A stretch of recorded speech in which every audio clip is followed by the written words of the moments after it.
Yo, Jets Nation. What is good, everybody? It's your boy Richie and Jack, episode number 5 of the Jets Media Podcast. We're reporting live from the Jets Media Studio, and we got a jam-packed show today. Unfortunately, we are not celebrating Victory Monday. We were this close from upsetting the Kansas City Chiefs on Sunday Night Football at MetLife Stadium. Zach Wilson has the game of his life, but the Jets still fall short, 23-20, and we're going to break down the entire game with my co-host Jack, and we're going to be opening this up to call-ins throughout the entire show. Jack, how you doing today, my man? Oh, man. I am, I don't know what to think, man. There's a lot of good things to unpack from that game last night. And, at the end of the day, there's no moral victories. So, here we are, another non-victory Monday. But, like I said, there's some good things to unpack. But overall, I'm disgusted.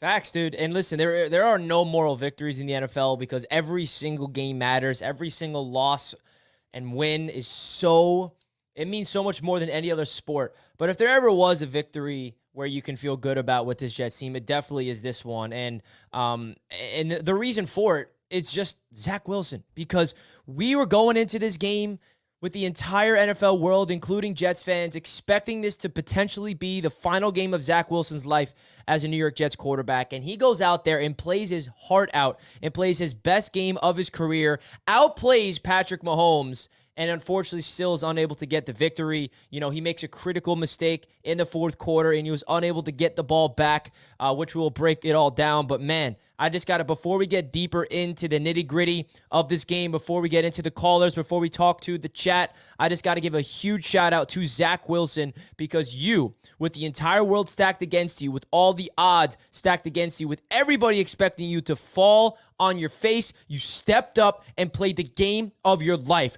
Throw after throw, poise, confidence, and not only that, my favorite thing about Zach Wilson last night, Jack, outside of his performance on the field, he held himself accountable. You saw him on that sideline after the game talking to Alan Lazard saying, "That's on me. We lost because of me." And then he goes to the podium and kept saying, "That loss is on me. If I do not turn that ball over, we would have won that game. That's not on the defense." And not only did he do that in the media, Jack, he stood up in front of the entire team in the locker room, and we heard this from reporters that were in the locker room. We don't get to see it. Maybe we'll see it on One Jets Drive. Who knows? But he said to the entire team, after Robert Saleh gave his speech, Zach Wilson went out of his way to talk to the team and looked at every single Jets player in their eyes and said, "I got to be better.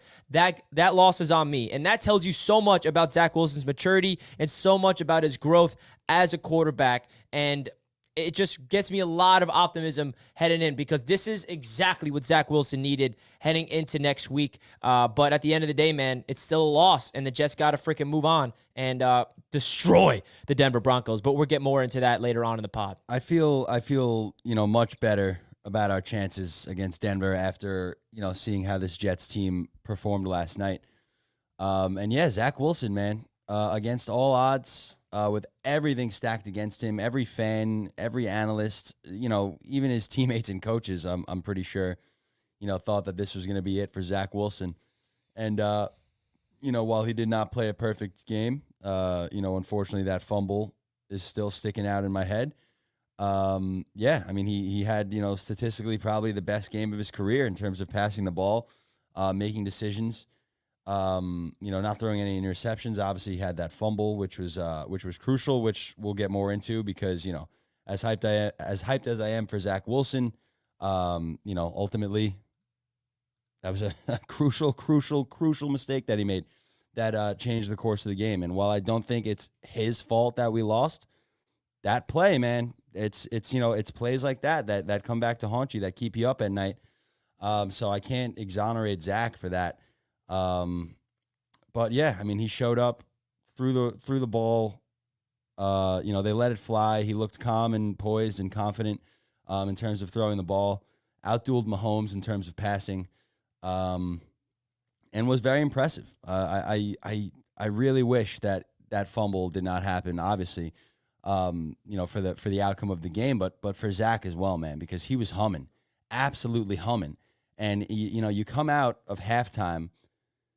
the first drive of the third quarter was as good of a drive as a quarterback's gonna have in the NFL. Dude, I mean, You know? seriously, the throws he was making on that drive out of halftime, man. And what did I say all week long, folks, that the Jets coaching staff needs to do? And you got to give it big time credit to not only Zach Wilson, but the entire offensive coaching staff and the entire offense around him. The offensive line played their best game of the season. The wide receivers, the playmakers, everything clicked on all cylinders. And what have I been saying, Jack, all week long? They have to stop coaching this kid scared. And I know it feels like Hackett and Zach, they don't have trust in one another based off what I saw against the Patriots, and they have to let it loose. They have to let Zach play free and play fun, because this is what makes him, the second overall pick. When you saw a kid at BYU do what he did, he let it rip. He was freaking on frozen ropes after frozen ropes. You go watch the BYU tape. He has the talent, but the Jets felt like they didn't trust him. We're like, all right, we don't want to let you loose, Zach, because you're going to lose us the game, and we have a good defense. Let's just run the ball and just, hope our defense makes plays. No! Finally, they adjust. Thank you, Nathaniel Hackett, because this was also a big-time opportunity for you to prove us as a fan base that you can actually do something with this kid and Zach Wilson, because it felt like this entire coaching staff was panicking and they cannot adjust with the Aaron Rodgers injury. And this is a sign of development for not only Zach Wilson, but the entire offense around him and the coaching staff. I mean, once the Jets got that safety, shout out to Bryce Huff, by the way. Once the Jets got that safety, came back, unfortunately couldn't score a touchdown, but did get a field goal, brought it to within one possession.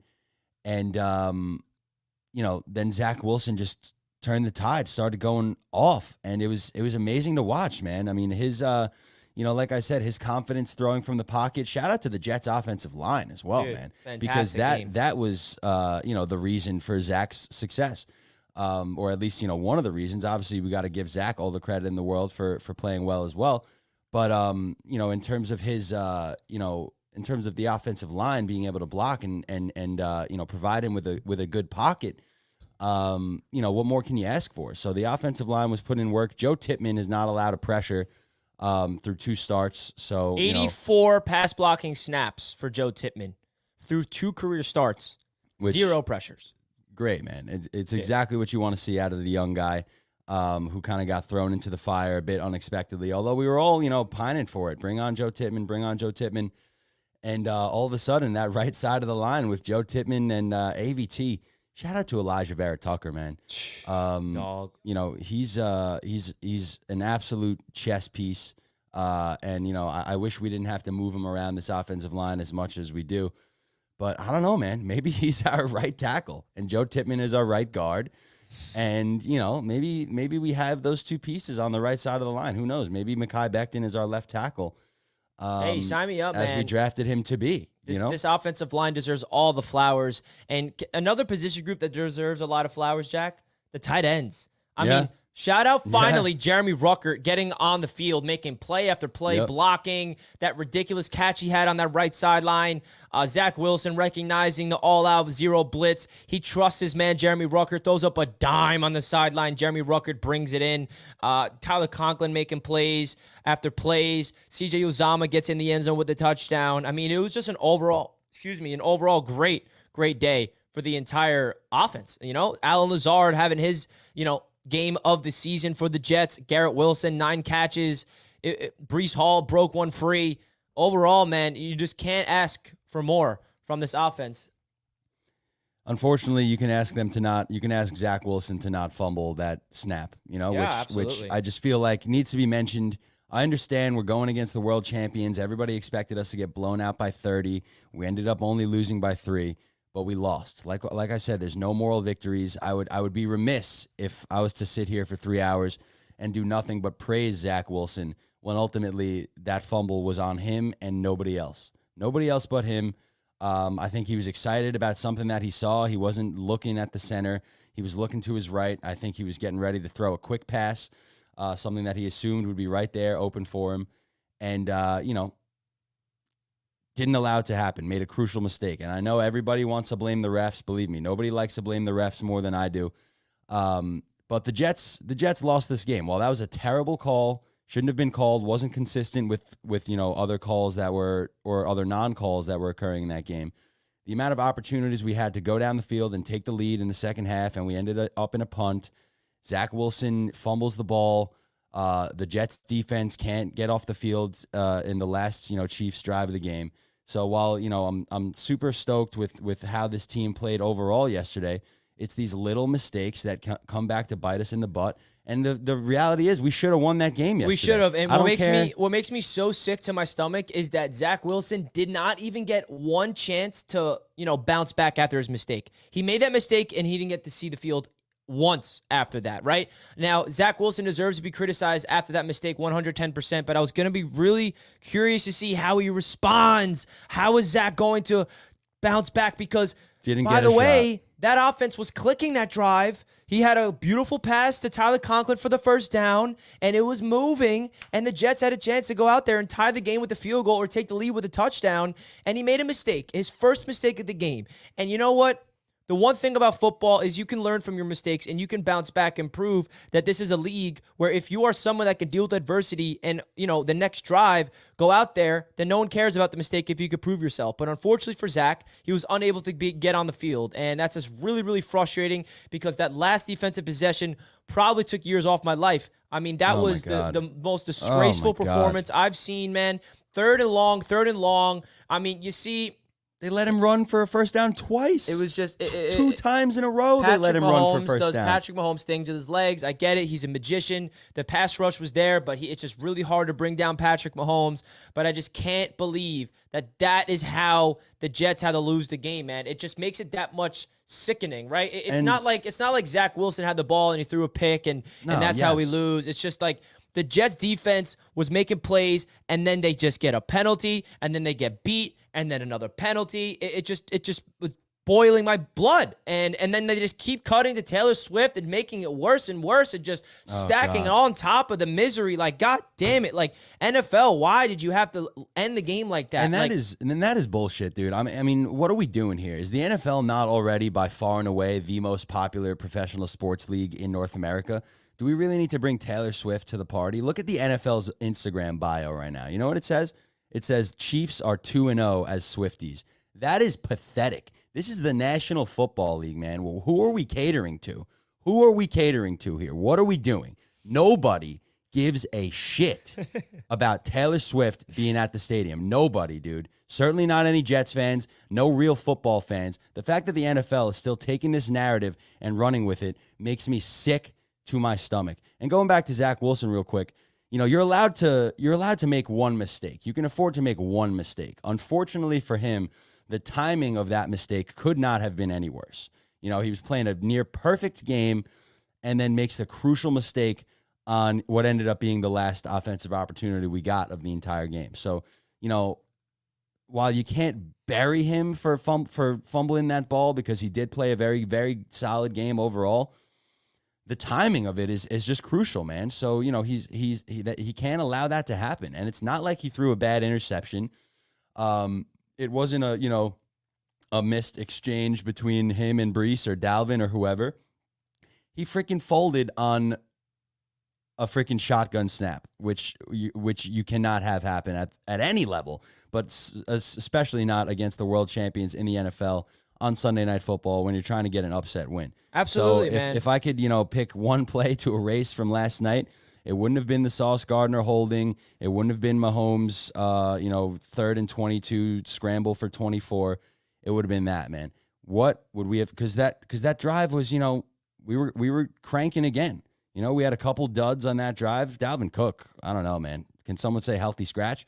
But that drive was cooking, and the mistake couldn't have come at a worse time. Yeah, and the crazy thing about that is like that crucial moment. And like I said, I just wish Zach had a chance to kind of bounce back after that, and we never got to see that. And the fact that Zach Wilson outperformed Patrick Mahomes, we can't even be happy about it. Like Patrick Mahomes, go look at the stats, folks.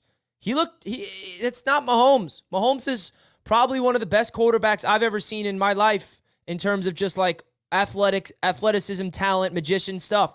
And we held that man to 1 touchdown, 2 interceptions, 200 yards, and a really bad passer rating. And it should have been 3 interceptions, by the way, if that holding call did not get called. And the fact that Zach Wilson outperformed Patrick Mahomes It's crazy. And I just got to bring up one stat that blew my mind. I mean, these are the stats that like I just find funny at times, but the fact that it was in the Jets' favor, I just gotta bring it up, man. Look at this stat, folks. Look at the stat. Zach Wilson of the Jets is the only opposing quarterback to have more completions, more passing yards, more touchdown passes, and fewer interceptions than Patrick Mahomes in a Mahomes start, college or pro, out of 127 total starts, including postseason. That's crazy. How is that even possible? That's Zach Wilson out of anybody does that. Now, again, it's one of those stats that's like, okay, who really cares about it? But it just goes to show you that's a credit to the Jets defense to shut down Mahomes when they needed to, and it's also a credit for Zach Wilson stepping up, and that just really adds to context of what we really saw from Zach Wilson on primetime football, and it's just frustrating that he couldn't even get a chance to bounce back after the crucial mistake, man. Super frustrating. There's blame to go around. I mean, we haven't even gotten into this defense yet. In terms of, the way this entire team came out and started this game. I understand what the defense, how many points we were able to hold them to in the second half, but this is why I said, the refs did not beat us last night. We beat ourselves. You can't come out flat like that against the world champion Kansas City Chiefs. We start the game down 17-0 in the first freaking quarter. Everybody on the planet was convinced the game was over. Somehow we managed to tie it up 20-20 and only lose by 3.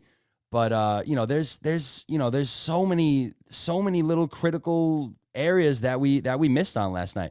Why is nobody mad at Robert Saleh for not deciding to go for it on that 4th and 1? Or why is nobody mad at Greg Zuerlein for missing that freaking field goal in a game where we lost by a field goal? So there's a lot of things that we got to clean up. And while we definitely played impressive football last night, we once again beat ourselves. We cannot blame anybody for this loss besides us. And you guys know I love hating on the refs more than anybody. We can't blame anybody for this loss besides us. Zach Wilson makes a crucial error. And, the defense can't get off the field and doesn't allow him another chance to go on there and make up for the crucial error that he made. So, there's blame to be passed around.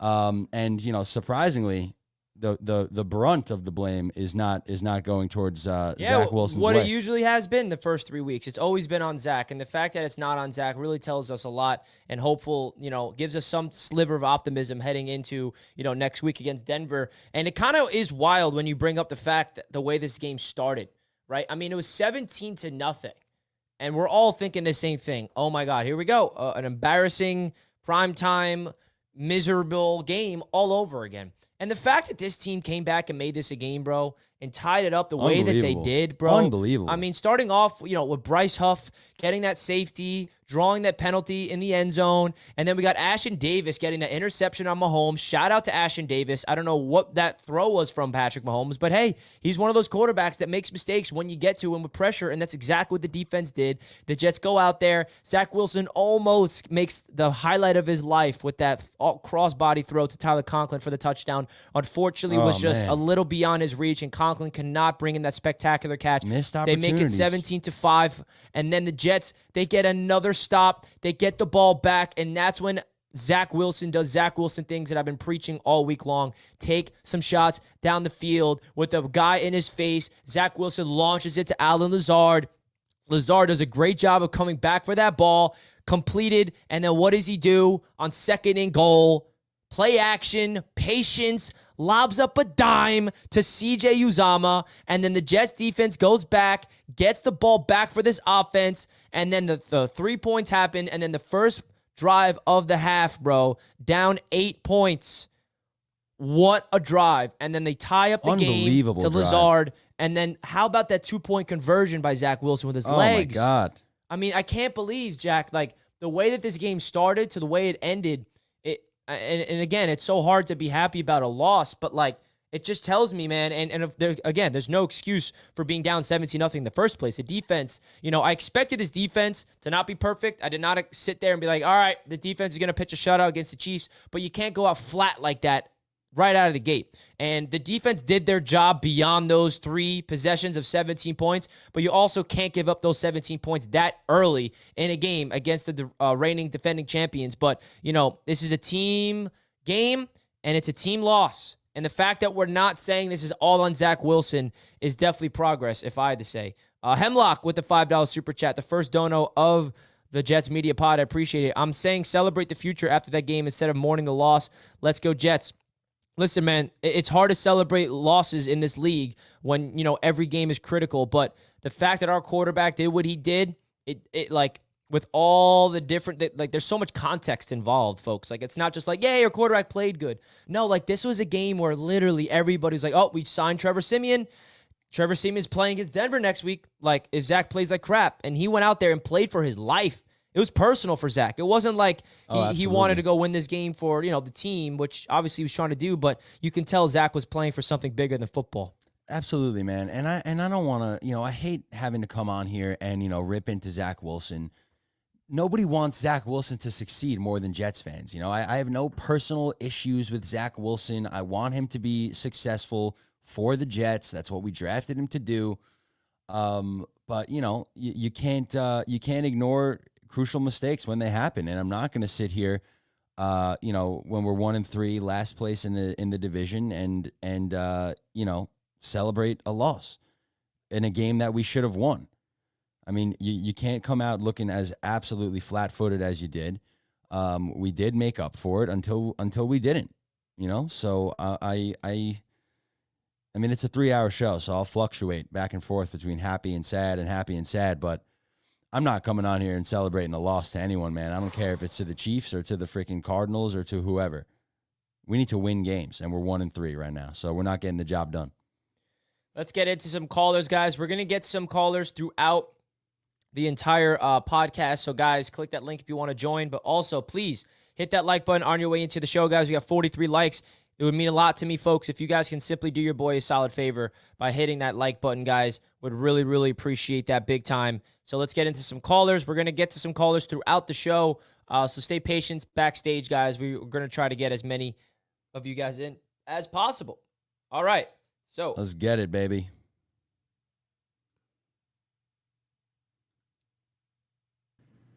First caller, what's up? Mark. Hey, what's going on, Rich? Well, how you doing, man? Basically, I got the same sentimentality as you guys got. I feel like we played a hell of a game despite the loss, but obviously you can't celebrate losses in the NFL with how critical they are. But it's I was very, very holy crap impressed with Zach that night, and just honestly, as much as I hate to lose, it's I see that and it makes me smile. So yeah, you hit it the nail on the head, man. It's one of those feelings where we all know that there's no moral victories, but if there ever was one, it's with our quarterback playing the way he did. Yeah. I mean, my logic was yeah, you know what? You made the one mistake. Mistakes happen. It's just what it is in life, but it's I just feel bad that, due to a certain thing that happened, he couldn't get the ball back. Yeah, that's the one thing that frustrates me the most, Mark, is the fact that he couldn't get a chance to make up for the mistake. That really hurts. And the fact that the NFL showing no shame about it. Dude, they're just gloating in our faces. Yeah. The fact that they changed their Twitter and Instagram bio made my blood boil even more. Oh, I was livid. What's sad is that I don't even I mean, I might hate her now, but I never hated Taylor, but it's ugh! I see her face now and I'm I get frustrated now because of that. Yeah. Feel you, brother. Mark, you and me both, dude. It's you see her and it's I want to, but you know what? Future's bright, and I just want to kick the crap out of Denver now. Let's kick the crap out of Denver, Amen. Mark. I appreciate the call, brother. Yeah, man. Everybody's feeling it today, man. Everybody's feeling it today. God damn, I wish Zach Wilson didn't fumble that freaking snap. Oh, man. I wish the defense also fucking got the ball back and didn't make mistake after mistake and penalty this, penalty that. I don't care. Get the ball back. Get the ball back, defense. Give Zach Wilson a chance to go out there and make a chance to clean up that mistake. And let's not exonerate this team for putting up the most pathetic first quarter in recent memory. You know, what are we doing? Setting ourselves up for disaster from the first freaking play. Jermaine Johnson, 15-yard penalty on the first play of the game. So the fact that we even came back to make it a contest is unbelievable in its own right. But I'm telling you, man, I mean, I know there's going to be a lot of positivity on this stream today, but this team still has a long way to go. And I know people are going to come at me for that. I'm negative Jack. I get it. It's who I am. But come on, man. I'm not going to sit on here and celebrate a loss in a game that we had multiple opportunities to win. How many of these losses are losses in which we have multiple opportunities to go win the game? I felt like I was watching the Jets play the Patriots again last night. And the fact that the Jets couldn't beat the Patriots after what we saw against the Cowboys. After they got dismantled and Mac Jones yesterday. gets fucking benched. Oh my God. All right, let's get into the next caller. We got James in the house. What's good, James? What up, brother? What's good, boys? How you doing? I'm confused. I'm confused. I don't know what the fuck to think. First off, the fumble was huge, but Jack, bro, we weren't just playing the Chiefs last night, man. That like those calls. Did you see Jermaine Johnson punching this motherfucker? Yeah, no, I get it. I get it, man. I get it. But you know, wait a second, hold up. That's a 25-yard play. That's 3rd and 22. They don't convert that. Now he's got another chance to do something. It wasn't. The fumble was a backbreaker, but he showed some fucking nuts last night. Oh, absolutely. He changed my view a little bit of what he can be. I know he has all the talent in the world, but it's between the fucking ears that's not clicking. But last night, whatever that was, please keep doing that, because they unleashed him. They let him just rip it, and he could fucking rip it. We all know he could rip it, and he's athletic, but it's those those big mistakes in crucial moments that definitely, if he didn't do that, we might have won the game. But you cannot say that the refs didn't play a huge part in that. Oh, they absolutely did. But you know, when you come out and you let up 17 points in the first quarter, and you know, it's not like Zach Wilson threw an interception, you know, trying to get a ball into a tight window, and we're like, oh, damn it. The guy freaking fumbled a snap. You know, as simple an exchange as there is in the National Football League, he messed up in the worst possible time of the game. So I totally agree with you, man. He showed us a lot last night. He changed my view on him a little bit. Like you said, I still, you know, don't think he's the savior, but he definitely showed us that he can go out there and sling it when he's given the opportunity to. But, you know, to just, you know, only talk about how good of a night he had when ultimately he made the mistake that didn't allow us to score any more points, that just doesn't sit right with me. I agree with you.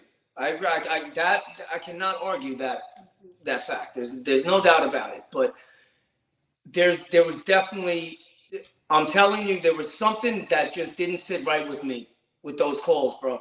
Oh, without a doubt. It felt not right.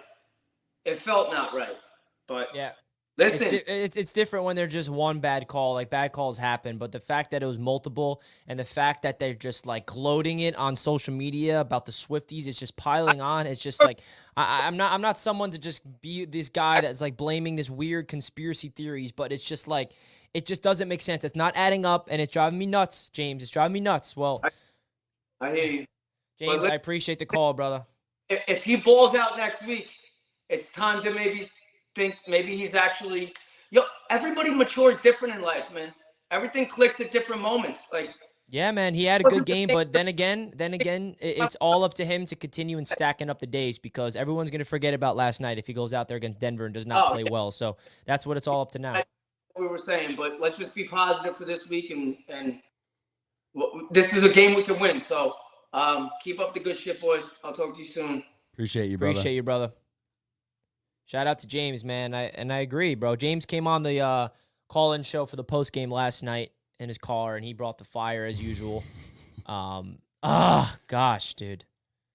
Such a brutal loss. And you know what? Something else I noticed about last night? The entire NFL world came around and was backing the Jets and Zach Wilson. It wasn't just Jets fans. The entire NFL world was backing us because they saw the same thing that we saw, man. They saw a kid in Zach Wilson with the entire world against him and show up and show out. And we had Rodney Harrison. Bum. Did you see what he did last night? He's just like looking, he's just Rodney like enticing Harrison. Chris Jones. I gained so much respect for Chris Jones.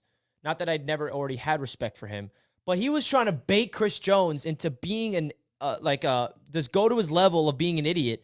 And shout out to Chris Jones, because what kind of professional are you in Rodney to do that nonsense, bro? You can criticize stuff, but to call him, what do you call him, trash, or call him a... He called him garbage. He called him garbage after having the game of his life. I mean, that is absolutely the lowest of lows you can possibly do. NBC as a network should be ashamed of their employee, and he needs to be criticized nationally, which he is. And shout out to non-Jets fans coming together and supporting this team last night, because they all saw that, man. And they all saw the same game we all saw. And again, it stinks that the way that we're talking about this in this light is coming with an L.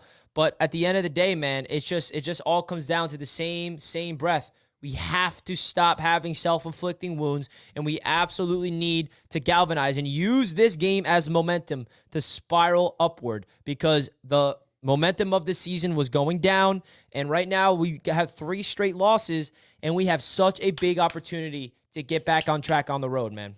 I feel like we're living in some sort of twilight zone with the current state of the NFL. With Rodney Harrison asking dumbass questions like that. I feel like more than half of the current, analysts and not necessarily commentators, but the NFL Network and ESPN panels and everything like that. I feel like more than half of these guys stink. The NFL changing their bio. Chiefs are 2-0 as Swifties. What kind of time are we living in, man? I just don't like. It just feels very weird to me. The whole thing feels weird. Like I said multiple times already in the Twitter stream, bio? we had the cover? best day with you today. Show that to the camera.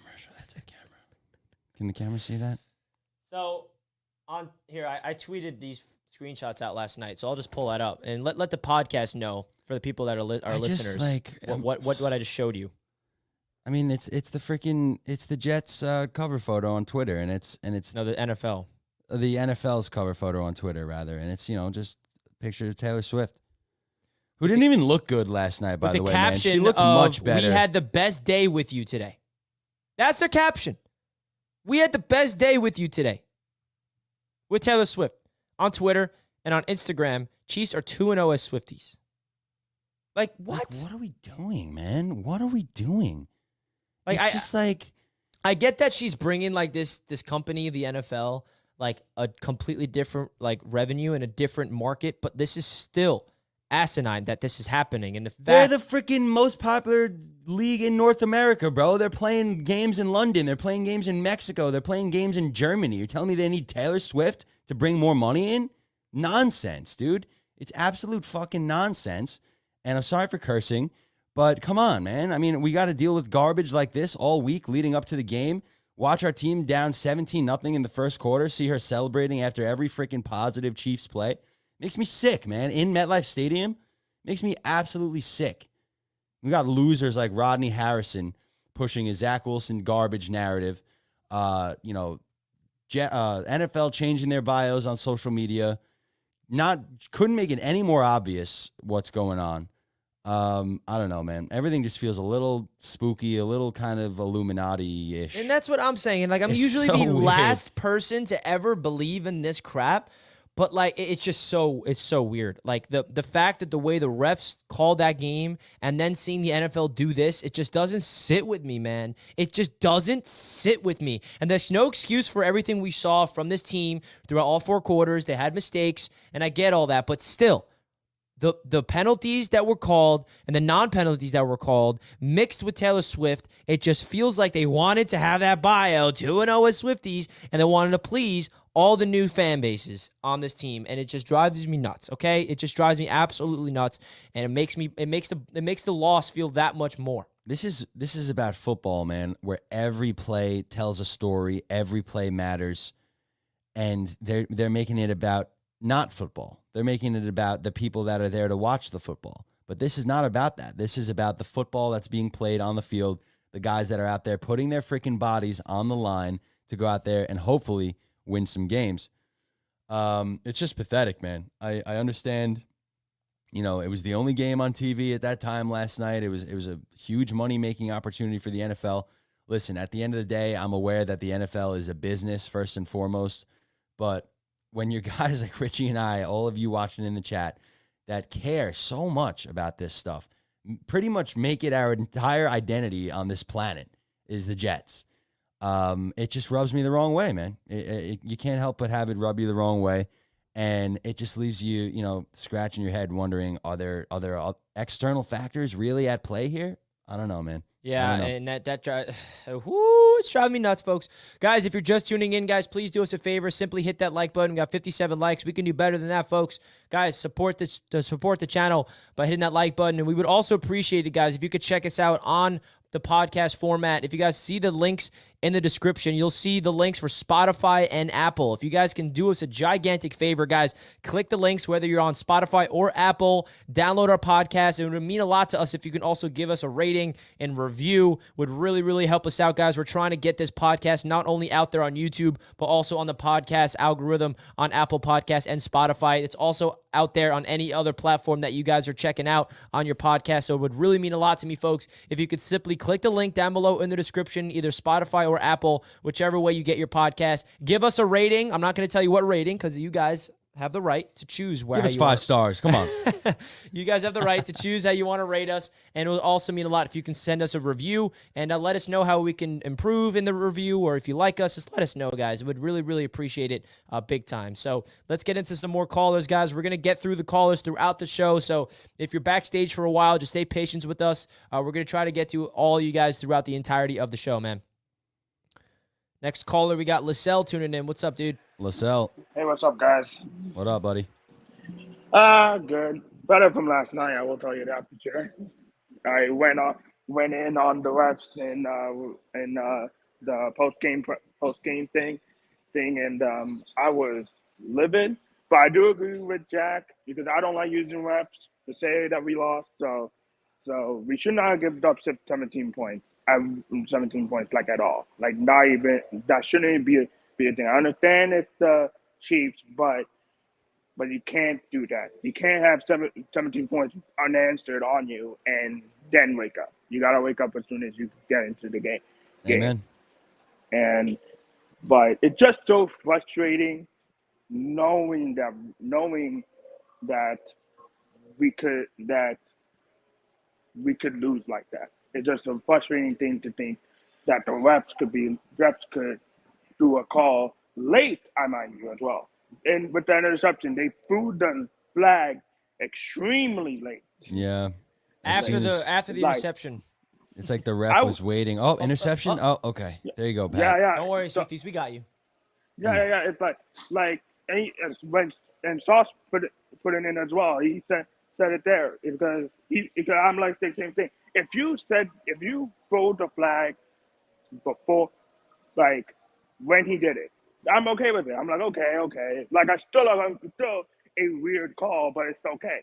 But to do it as soon as he threw that interception and threw the flag, that just makes it like, yo, okay. So you wanted to wait until we actually get something and then throw a flag? Oh. Like, it's just stupid. It's just stupid. But I do get it. Do get it. Like, I'm not going to use the refs as like the reason why we lost. We shouldn't have given up 17 unanswered points and stuff. So yeah, man, it's not the reason we lost, but it's still frustrating, and I agree with everything you said, Lascelles. Yeah, for sure. And then again, I want to say this on this one. I go into believing Zach Wilson next game, I feel like he's shown me a lot of promise or whatever. Oh, and Rodney Harrison, I respected Bum. Rodney before. I respected Rodney because I understand the way he plays. He does the small things right when he was in the NFL and stuff. But to do what he said, it's Unprofessional like this. garbage. Yeah, it's unprofessional. It's literally like you going at a kid that literally played his heart out, and it's already going down on himself already right now, and you want to pile on him. Like, get the F out of here, man. Get the F 100%, out of here. so I appreciate the call, man. Big time facts from you. And I love how the entire NFL world just is obliterating that man, because they're realizing wow, the national media is piling on Zach like that after that performance. Give me a break. Be better than that, bro. So unprofessional. Holy crap. Off topic, but still on topic. Do you know who I feel so bad for? Michael Carter II. Because this is the second straight year. Is he ever going to get an interception? This is the second straight year he gets a big-time interception in a critical moment called back from a penalty that he did not do. Yep. Last year, pick 6 against the Patriots, gets called back. JFM. This year, interception that could have literally won the Jets the game if we got the ball back and we went and scored, and we get a holding call and sauce. I just feel bad for MC too. Nah, man, it's tough because first and foremost, he's a good young player. He is very good. So he's a very good player. He's a very, very capable slot guy. And yeah, he seems to get the shit end of the stick more often than not. And like you said, it's not even penalties committed by him. So it's tough, man. So yeah, that's I don't want to say that's funny, but yeah, there's something to that. Yeah, I feel bad. It's just wow, you can't make it up. No, you can't. Ballin' B Money. Rodney is a clown. Yes, he is, bro. Big time clown. I lost all my respect for him, man. You can't you can criticize players, but to try to bait a player like Chris Jones into agreeing with him. This is another thing where I'm starting to, what is the NFL turning into? Are we going for clicks, or are we trying to showcase competitive football? Because it feels like we're going for clicks. I don't know. Yeah, I don't know, man. No, and that's 100%. As if they need help. The freaking Hall of Fame preseason game had more viewers than the NBA Finals and the Stanley Cup Finals, and the WNBA and the MLB and everything else you can imagine. Football is king. I understand they want to keep it that way. They want to bring some women to the party with the whole Taylor Swift thing. I get it for profit reasons. But what are we doing? What are we prioritizing? Are we prioritizing football, or are we prioritizing nonsense? Right now, it feels like they are prioritizing nonsense. And their main, audience. Toy Story, freaking. What are we doing, man? I understand, get kids involved, get women involved. It's not just, it's something that everybody should enjoy. But I feel like we're getting away from just football. I honestly like the Toy Story, not going to lie. But we're getting away from football. I understand. I know, but that's a separate Give me broadcast. football. It's I don't like care that, about Nickelodeon either. sense. I don't care about Nickelodeon either. Give me football. This is why NBC stinks, by the way. Nobody cares about NBC. I personally, we can disagree to disagree, but I like the Nickelodeon and Toy Story stuff. It's a separate broadcast. It's not like the main broadcast, so guys like us can watch the real football. It's catered for the younger generation, which I kind of like. No, but at the end of the I'm day, just being salty, for sure. No, of course, but the Taylor Swift thing, what my point is, we're the main audience, and they're ticking off all of us. That's not good. That's what I'm saying. They're ticking us off to help their new audience. Give me a damn break. Give me a break. Come on now. It's just, I don't know. I hate piling on. We're the idiots that spend hundreds of dollars to go to the games and hundreds of dollars on jerseys and merch. And, I have 3 pairs of Jets socks. I'm a grown man. That should not be the case, but it is. They got me. They got us. They got my money. Preach, James. Now they just want everybody else's money. Preach, James. 100%, man. And the fact that they're milking this Taylor Swift thing just tells you so much about. It's just making me lose respect for a lot of the people in charge of this NFL conglomerate that we all love and pay so much money to. Guys, hit that thumbs up button. Let's get to 100 likes, folks. We greatly appreciate you guys tuning in. If you guys were there live for Jack and I throughout the game last night, shout out to you. It was a roller coaster of emotions. Jack and I went through the ringer together. Oh man, I mean, fun stream though, man. I mean, it's been a while since I've streamed with you for an entire game like that, and it was great. It was great to be there with you, bud, as always, through the thick or the thin. But yeah, not the result we wanted, but great support in the chat last night. There was like a steady over 500 people in there for basically the whole time. It felt like you did your thing in the post game. I wanted to come home, take some notes, get a good night's sleep, because here we are. Not even 12 full hours later, breaking this thing I did not get a good down. night's sleep, man. I was like laying in my bed with my meant to sleep mask. Shout out. Not sleeping, sorry, for like an hour. Just in pure darkness in my eyes. Just like not stop thinking of all of the stuff that we saw in the game. We're just thinking back on it. Like, what if that happened? And what if they didn't call this? What if the Jets didn't make this mistake? What if Zach didn't fumble? All the what ifs was just piling on and piling on and piling on. And I'm sure Jets fans can cater to that feeling. I'm on barely any sleep.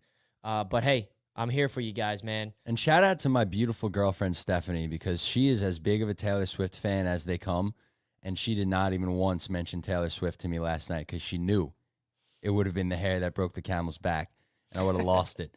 So, Steph, I love you. Thank you for putting your Swiftiness aside for my Jets fandom last night. Appreciate it. Shout out, Steph. All right, let's get to the next caller. We got Jets for Life in the house. What's up, dude? Hey, guys, I'm a huge fan of your show.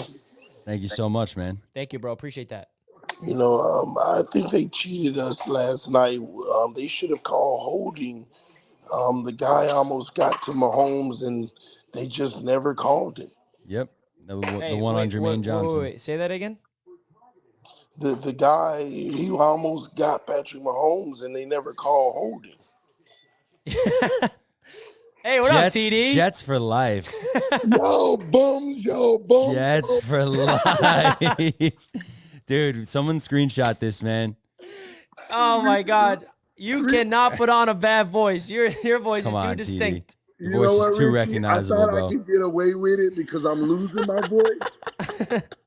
But I couldn't get away. You got me. Man, I was just about to troll you, say, Sauce lost us the game with his holding. Hey, no, I'm not going to lie. I did not feel like that was you. For the first like, 2 sentences, you got me. And then I heard that TD's distinctness. Nah, man, they robbed y'all big time, bro. Oh, bro, it's driving me nuts, TD. You saw me last night, I'm sure, and I'm losing my mind. And I'm excited for tonight's show, that's for sure. Yeah, it'll be. I guess you could be excited about it. I ain't too excited about it, but yeah, I know it's gonna be a rough night for you and Doug. I'll tell you that. yeah, I'm gonna get out of here, man. I was just trying to get a successful troll, man. It looks like I failed, but Failed. You did fail. I'm happy y'all lost. Bye. Oh, rest that voice, TD. Rest Screw that you, voice. TD. We love you, bud. Oh man, TD called me in the middle of the game when the Jets were came and tied it up. He called me and he's like, "Y'all bums better lose." Yeah. Because if we won that game, Because they got the round table destroyed would have yesterday. been more Oh, it glorious. would have been glorious on the round table. Oh my God, we were this close.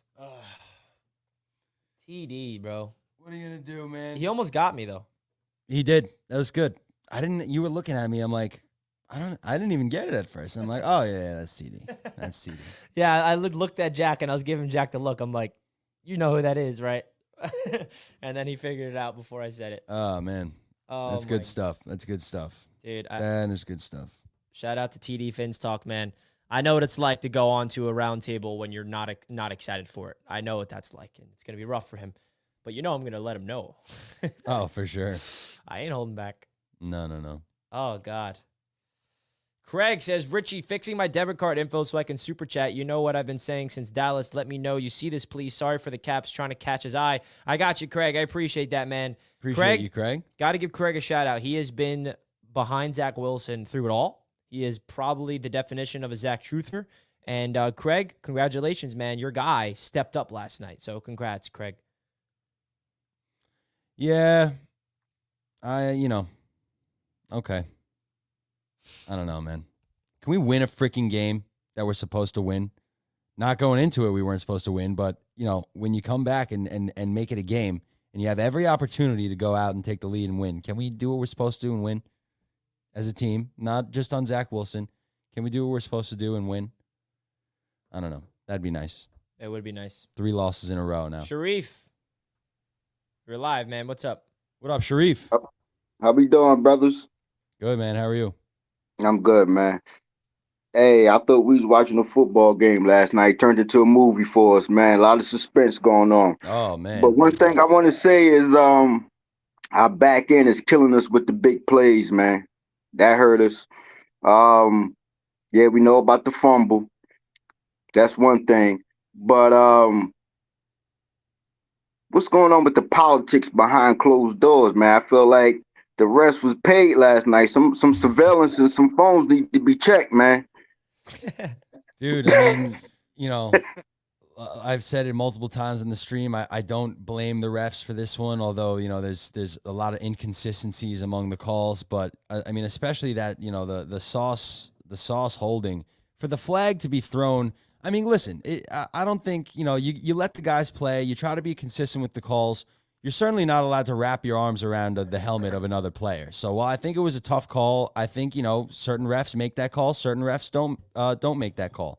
You know, this ref happened to make the call. But the timing of the flag being thrown was what was problematic for me, because it wasn't after Sauce wrapped the guy's helmet up. It was after Michael Carter II sealed the deal with the interception. So while I think, you know, certain refs would have called that, certain refs wouldn't have called that, the timing of the flag being thrown was what was problematic to me. And we shouldn't have been there in the first place, because Jermaine Johnson was literally like, hello! I think he's still being held right now. If you look closely, Jermaine Johnson's still being held. Exactly. That's another thing. It was a lot of holding calls, like Just for Life was just talking about. It was a lot of holding going on out there, brother. So I'm just thinking from an overall standpoint, a lot of blown calls with the refs. We got a couple of issues with the Zach fumble. I understand, but still, our defense got to get it off the field, man. 100%. 3rd and 22. You got to for give 25 Zach yards. a chance, man. You got to give Zach a chance. Bro, it was 3rd and 12. Mahomes runs for 14. It gets brought back because of a Kansas City holding. 3rd and 22. 3rd and 22. You'd think there would at least be some sort of spy in the middle of the field after you just witnessed Mahomes gash you. There's nothing but green grass in front of him for 30 yards, bro. So, you know, absolutely, man. Well, there's blame to be thrown around in this one. Now go ahead. Also, they need to start to get that running game a little bit more stronger, brother. Dalvin Cook has to show up. Oh, man, and he has done the opposite. Show up. He has done the opposite of that, man. Has to show up. I know Michael Carter dropped a pass last night, but when Michael Carter had like a little, 11-yard rush up the gut, I was like, this guy looks more explosive than Dalvin Cook. I hate to say it, but it might be time to sit Dalvin Cook. Is he? That's what I've been saying. We shouldn't even board him over. But again, Zach Wilson played an excellent game, just overall from what we've been seeing the last couple of years up until last night. And I think if we just hold on to that package like we talked about previously, if they give him a package, we'll see some things from him. We got to remember why we drafted him. Number 2, think about what he was doing that made him effective and carry this over to us, because we got to remember also, Aaron Rodgers is not going to be here forever. Yeah, and we're not in a situation to where we could get a Caleb or any quarterback coming out of college. So we you know what I'm saying? We got to move forward and prepare him daily for these Sundays, these Mondays, and these Sunday night games. So, you know, I just think overall we looked good.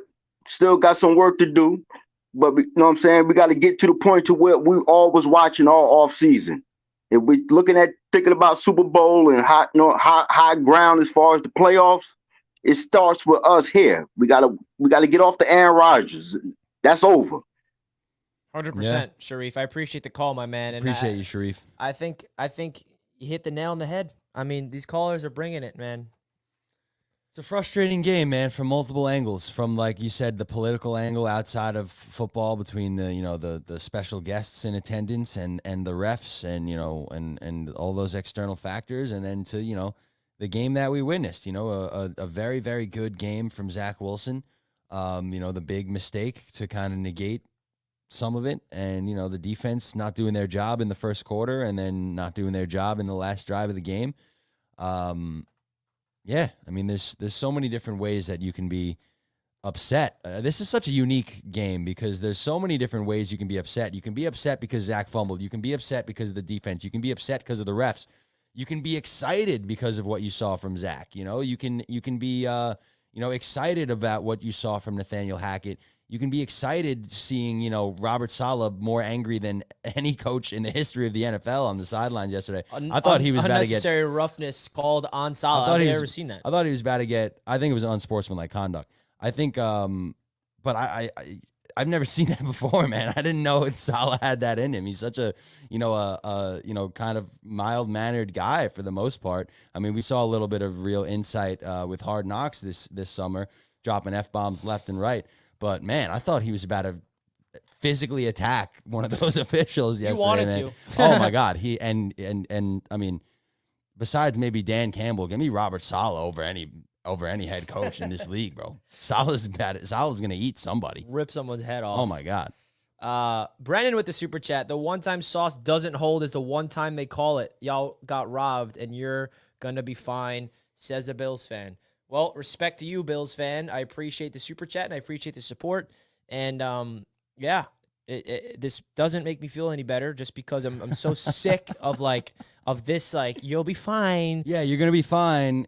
Okay, well, we lost 3 in a row now. There's only, X amount of games left. We're a quarter of the way through, and we have to go 3-1 the next quarter. Yeah. And then 2-2 the next quarter and 4-0 in order for the season. But I know what you're saying, Brendan. I know you mean in good spirits, but I'm just saying from a Jets fan perspective, I'm so sick of you almost got him. You should be proud. That's why, there's how many more times can we say there's no moral victories? I ultimately don't give a shit that, Zach Wilson played the way that he did yesterday, and, this defense was able to hold them to X amount of points in the second half because we lost the game in which we had so many opportunities to win. Maybe not win, but take the lead in the second half, which we were unable to ever do. So, Justin with the $5 super chat. Sauce has been lackluster so far. Quinnen had moments of looking out of shape after such a big contract. Mosley and Quincy looking dangerous. Refs suck. A lot of things to unpack there. Listen, Sauce has been lackluster so far from what perspective? His stellar, generational rookie season, that it's true. I mean, the bar was set so high that we're expecting him to be perfect. I haven't seen Sauce get beat. I haven't seen Sauce have any blatant penalties. Listen, you like to see him show some more signs of, big time plays. We want that pick 6 from Dallas. Where he stinks is as a tackler. Yeah, you want to see him show more effort as a tackler, right? I mean, hasn't been perfect, but lackluster, I think that's a little stretch in my opinion. But if you have the standard of him being excellent and being the great corner he is, maybe you can say that. Quinnen had moments of looking out of shape after such a big contract. I don't see that, man. I really don't agree with that at all. I mean, Quinnen Williams has been absolute dominant in the run game. He's getting pressure. He hasn't got a sack yet because every time he gets interior pressure, the quarterback's getting rid of the ball. I have not looked at Quinnen and been scratching my head yet, me personally. How many times, this just popped into my head, how many times yesterday did we see Isaiah freaking Pacheco expose the Jets defense, bounce off of tacklers, and just keep going and keep going and keep going? The tackling needs to improve, man.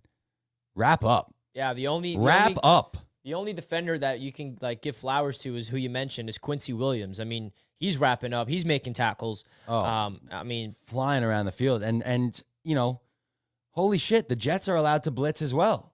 The Jets are one of the 32 teams in the NFL, and they're all allowed to blitz. They don't always have to only rush 4 guys. Look at Quincy Williams blitzing Patrick Mahomes yesterday. Can we see some more of that? We needed more of that. And, after C.J. Mosley's critical dropped interception, he bounces back with a big game, has an interception, and all over the place. So the Jets got 2 stud linebackers, man. C.J. Mosley is the Pro Bowler, is the All-Pro that we know he is, but Quincy Williams is low-key becoming the stud of the defense, which is really, really exciting. He is, man. I mean, the Jets' defensive line, has yet to really, absolutely impressed this year, maybe besides that week 1 performance. But, since then they've been very, very quiet, and it's been, Quincy Williams for the most part, who's really been stepping up and making plays all over the field. Shout out to Quincy Williams' improvement as a coverage linebacker as well, man. Deflection he had? Come on, dude. Come on. So Quincy Williams is just improving all across the board. And, that's another that's another gold star on the resume of Joe Douglas, man. Yeah, man. Talk about a diamond in the rough. And let's get into the stats real quick from the defense. Quincy Williams led the way with 13 total tackles, 10 solo. Quincy Williams had 10 solo tackles and 2 tackle for losses, 2 pass deflections, and a quarterback hit. He's playing like a Pro Bowl linebacker. All pro. No, he is. I mean, bro, like going into this game, he was graded as the 3rd best linebacker in the NFL, and he is going to be graded as the top 3 yet again. I mean, if there is any player on the defenses that deserves the praise, it's Quincy Williams. He is playing like the best player on the defense.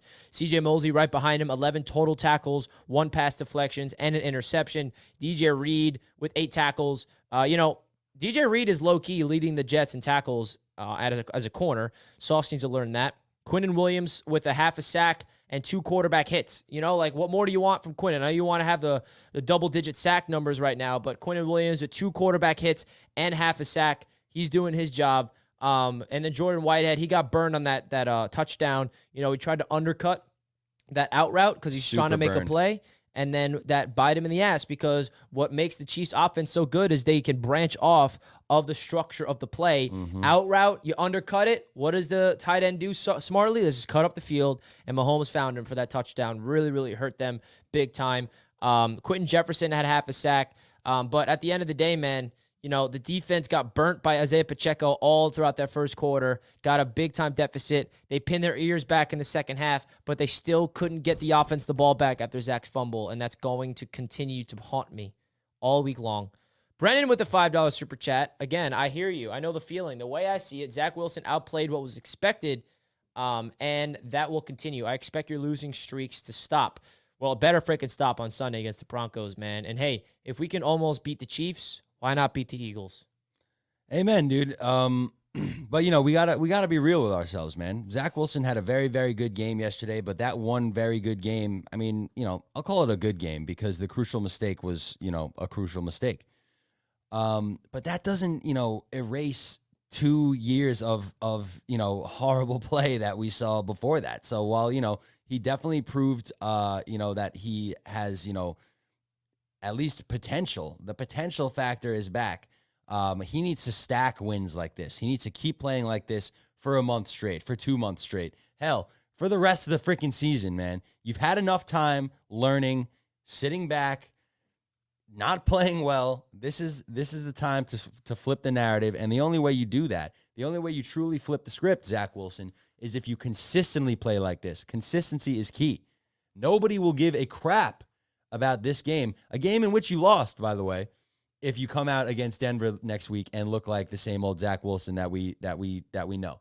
So we need to stack wins like this. That is the only thing that is going to save Zach Wilson. Stack, stack, stack, consistency, consistency, consistency.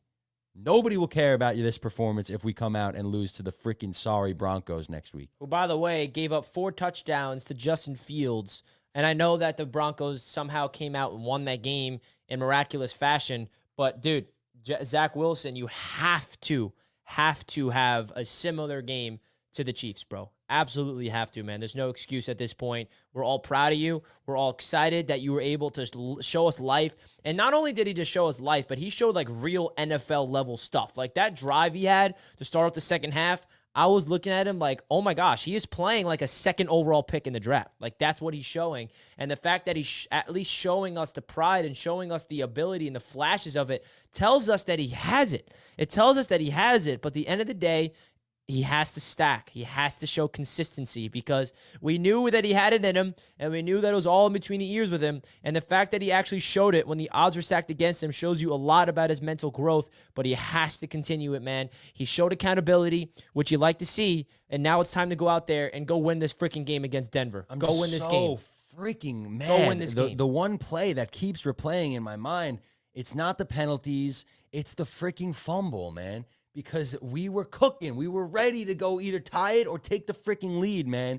And what could have been the game of his career was ripped away in an instant because of a mistake that he made. I am so angry for him. I'm more angry for him than I am angry at him for that play, It's a boneheaded mistake. He took his eyes off the center for a split second, And, it killed us, man. I am so angry about that play. Like we said, this is the season of what ifs. What if Zach Wilson didn't fumble? What would that drive have ended up in? Would we have taken the lead? Would we have tied it with a field goal? Either way, any points there, and it's a different game, So I just cannot get that freaking play out of my head. And I feel terrible because I want more than anything to be able to come on here and go, the Jets have a quarterback. The Jets have a quarterback. And for freaking more than half the game last night, it looked like we did. Until we didn't, man. So I'm just so sick to my stomach, constantly replaying that freaking fumble in my head. Because who knows what could have happened, man? Who knows what could have happened? Obviously, you'd like the defense to get us the ball back with, freaking 7+ minutes left. But what are you going to do, man? What are you going to do? I cannot get that freaking fumble out of my head, Rich. I'm sorry. We all can't. Oh, my God. It's making me crazy. I lived that. We were cooking. And that's the sad thing. It's not like the offense was stalling No. and all of a sudden and then Tyler that happened. Conklin had a freaking 13-yard gain the play before that. And there was some type of level of confidence that I had in this offense where every time they drop back to pass, I'm like, it's going to be a dart. Dude, when have we ever... Dude, it was that first drive of the third quarter. It was like watching Mahomes play. It was crazy. But back shoulder, darts, tight windows. Oh my nobody God. was wide open, by the way. No. It's just Shout out to Zach Wilson putting the ball in perfect spots, and then the receivers catching the doing ball, their making job. plays. Can we, that's the thing about the Jets, man. We can't play complimentary football. We cannot play complimentary football, The offense starts doing its thing, putting points up on the board. The defense, doing its thing as well. And then when we need the offense to go down the field and score points, we turn the ball over. When we need the defense to get one stop so we get one more opportunity. And that's making me sick. We can't have it. Just as much as the fumble is making me sick, which is making me nauseous, I've said it already thousands of times, but I can't believe Zach didn't have a chance to make up for it. We can't play complimentary ball. Did you hear what Zach man. said in the presser? And he said, listen, it's on me. He didn't put it on the defense, but he said if they got the ball back, they were going out there and scoring. Like, he said that with confidence. He knew that they were going to go out there and score, and I love that he said that. I love that he said that if we got the ball back, we were going to score. And he made sure that he was not blaming the defense. He said it's on me. I should not have fumbled in the first place. But the fact that he said that we were going to score if I got the ball back shows me all I need to know about his confidence right now, man. Oh, damn it. It's just missed opportunities. It's just fucking driving me nuts. Justin with the $2. You're right, Richie. I'm hard on Sauce and Quinnen. And Justin, it's okay. You're supposed to be hard on our players, right? We're not supposed to be all Dude, let flowers. it out, Justin. Dude. Let it fly, brother. Be hard on everybody, man. That's what this is about. Let it loose, man. Let it fly. Here we go. Craig got that debit card in. Craig. Appreciate it, Craig. $10, man. Craig, thank you so much, brother. My prediction was on Richie's channel that if the Jets D kept us from falling behind 10 as they have every game, they did 17. He's been playing like a second pick drive since Dallas. Listen, man, he stepped up like the second overall pick last night. He played like the second overall pick, absolutely. Because not only was he putting up numbers, not only was he looking great, but he was making throws where I'm looking at him like, wow, this is next level stuff. This is like top 5 quarterback play just from this individual throw and this throw and stacking it up. So you're right, Craig. And again, it's all going to be up to him. Can he bounce back and can he continue it and can he stack this up? Can he level up? Can he go to another level? Because guess what? The Chiefs defense is way better than the Broncos defense. I want to see this offense next week, dude, with the most aggressiveness we've ever seen. I want shots. Shout out to Nathaniel Hackett's game plan, dude, man. Oh my God. I swear. The play calling was exciting, exciting. I mean, it's like they listened to us. I was about to say, It's like he tuned into Jets media. First play of the game on offense, we see freaking Xavier Gibson out wide. I'm like, what the hell is going on? Oh my God. Yeah. I'm like, Jeremy Rucker's in the game. all I've been asking for is Jeremy Ruckert on the field, get Xavier Gibson the ball, and that's what they did. And be aggressive, play action first down passes. Like, it felt like every time we ran the ball on first down, it was negative, and when we passed the ball, it was positive. So yeah, keep going, Hackett. This is so big, and now he has a great opportunity in Denver against a team that took a shot at us, saying it was the worst coaching performance he's ever seen. And look what fucking Peyton has done. Go out there. Let's go. I said if they kept us from 10-point hole, we win. And it was a 17-point hole, and we didn't win. So hopefully the defense can not let Russell Wilson pick us apart, because that would drive me nuts next week. Russell Wilson had a good day yesterday. I know, because I was playing him in fantasy. Against the sorry Bears, man. We better beat their asses, bro. Better beat their asses. Oh, God. Guys, we are 2 likes away from 100. Who wants to be the 100th like? Everybody, hit that like button right now for your boys. We greatly appreciate that, guys. 2 likes away. It would mean a lot to me if you guys can simply hit that like button. Let's get to the next caller. We got Franco. What's up, Franco? What's going on, guys? First off, great show. You guys are always on point with everything. Thank you, man. Appreciate that. You know what? I'm not mad at the refs. Like, you got to win the game. There was a lot of opportunities that we had that we could have won. You know, it sucks, the calls. Yeah, I get it, but that's on both ends. What really pissed me off, besides the fumble, is why did Salah not go for it on 4th and 1? Dude. You have Delvin Cook, who's not playing great, but run it up the middle. Cube anything. What are you doing? Dude, What are you doing? I said that last night. I couldn't agree more with you, bud. Especially getting the ball back at the second half. Right? Like, you know, I do not obviously, you know, nobody expected it wasn't a chip shot, but No. you know, everybody expects Zerline to go out there and do his job. But you know, I don't get that either, man. We were being aggressive on offense all game. Give it a freaking Breece Hall, man. Almost Give like it they a got freaking Breece Hall. Yeah, no, I agree. You know, and it's also, but I like Zach Wilson. I do. I liked him coming out of BYU. I really did think he should have sat for a while. I don't think he should have came right in.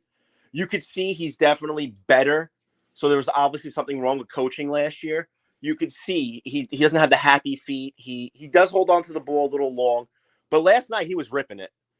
And, you know, you'd look at any other quarterbacks in that draft class, or like Mac Jones. If he played, you know, look what he did yesterday. Garbage. He's not talked about like Zach Wilson. He's not slandered like that. The slander is unreal. And now I'm not saying this is, you know, our future. I mean, I hope it is. But Mac Jones sucked. Joe Burrow's not playing good. You know, Justin Fields is awful.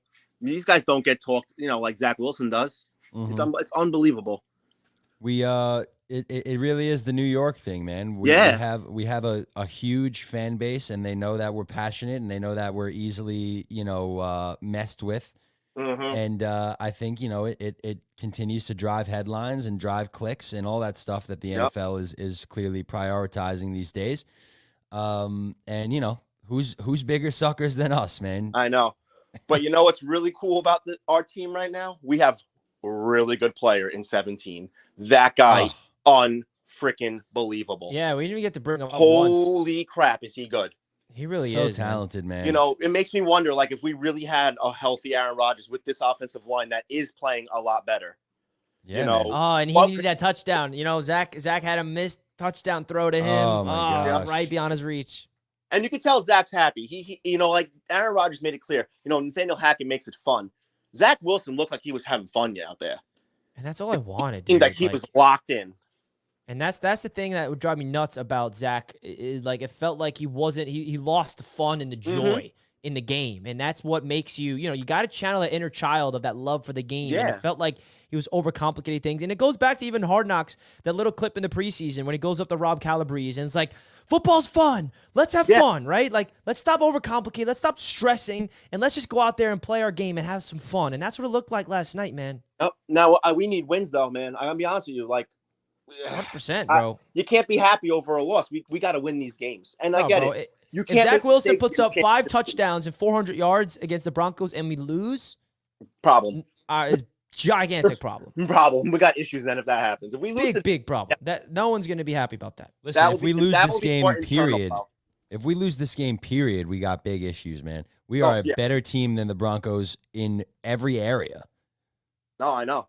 I mean, listen. At the end of the day, we're better than New England. We should have won that game. Oh my God! And then you know, the only team we really lost is Dallas. I mean, I think Dallas is the most well-rounded team in football right now. You watch that disgraceful performance that the New England Patriots put on yesterday. And it just made me want to freaking put a bullet in my brain. Yeah, and then you have Rodney Harrison saying, "Oh, Zach Wilson's garbage." What about Mac Jones? That guy couldn't hit water fell out of a boat. Mac Jones gets benched, And we can't. I don't even want to rehash I don't even want to rehash the Patriots game. But the fact that we cannot find a way to beat those bums. Those bums. In ugly Bums. games. Dirty Belichick, Belichick is irrelevant without Tom Brady as his quarterback. Belichick. Literally an irrelevant coach without Brady as his quarterback. I know. I believe he has a sub 500 record now without Tom Brady. That's crazy. That's absolutely crazy. Well, Franco, we appreciate the call, You guys, my man. you guys keep up the good work. Thank you so much, dude. bud. We can't thank you enough for that, bro. Big time. Great call. Thank you, man. Appreciate that. God. You know, man, we're sitting here. There's positive things to talk about. At the end of the day, bro, we're 1-3. And we're freaking goddamn lucky that we're 1-3. And we won that freaking first game by a freak punt return touchdown. Because we could easily be 0-4. You know, it's. I understand nobody expected Zach Wilson to have to go out there and be the guy this year. We were all thinking Aaron Rodgers, Super Bowl, all that stuff. It changed in an instant, man, and it feels like it took 3 weeks for this team to wake the hell up and actually game plan for who they have. You know, turns out Nathaniel Hackett can script some nice things up for Zach Wilson. Sad it took this long, but hey, you got to go through the negatives. You got to go through the struggles in order to learn from your mistakes. And it's, you know, they had to learn, and they did. You can't afford to suck for 3 straight weeks in the NFL. You know, this isn't baseball. This isn't basketball. We got 17 of these freaking games, and every single one of them is sacred. 100%. So, you know, we got to find a way to be better. Craig comes back. Don't say wow, wow, wow. Been taking hate for 3 weeks. Be open-minded. Richie has been the only fair YouTuber. Tell me you're not like the others. Craig, I appreciate the kind words, man. And listen, man, it's hard. It's hard, man. I've been trying my best to deal with this mess of a season from the start, from Aaron Rodgers' injury.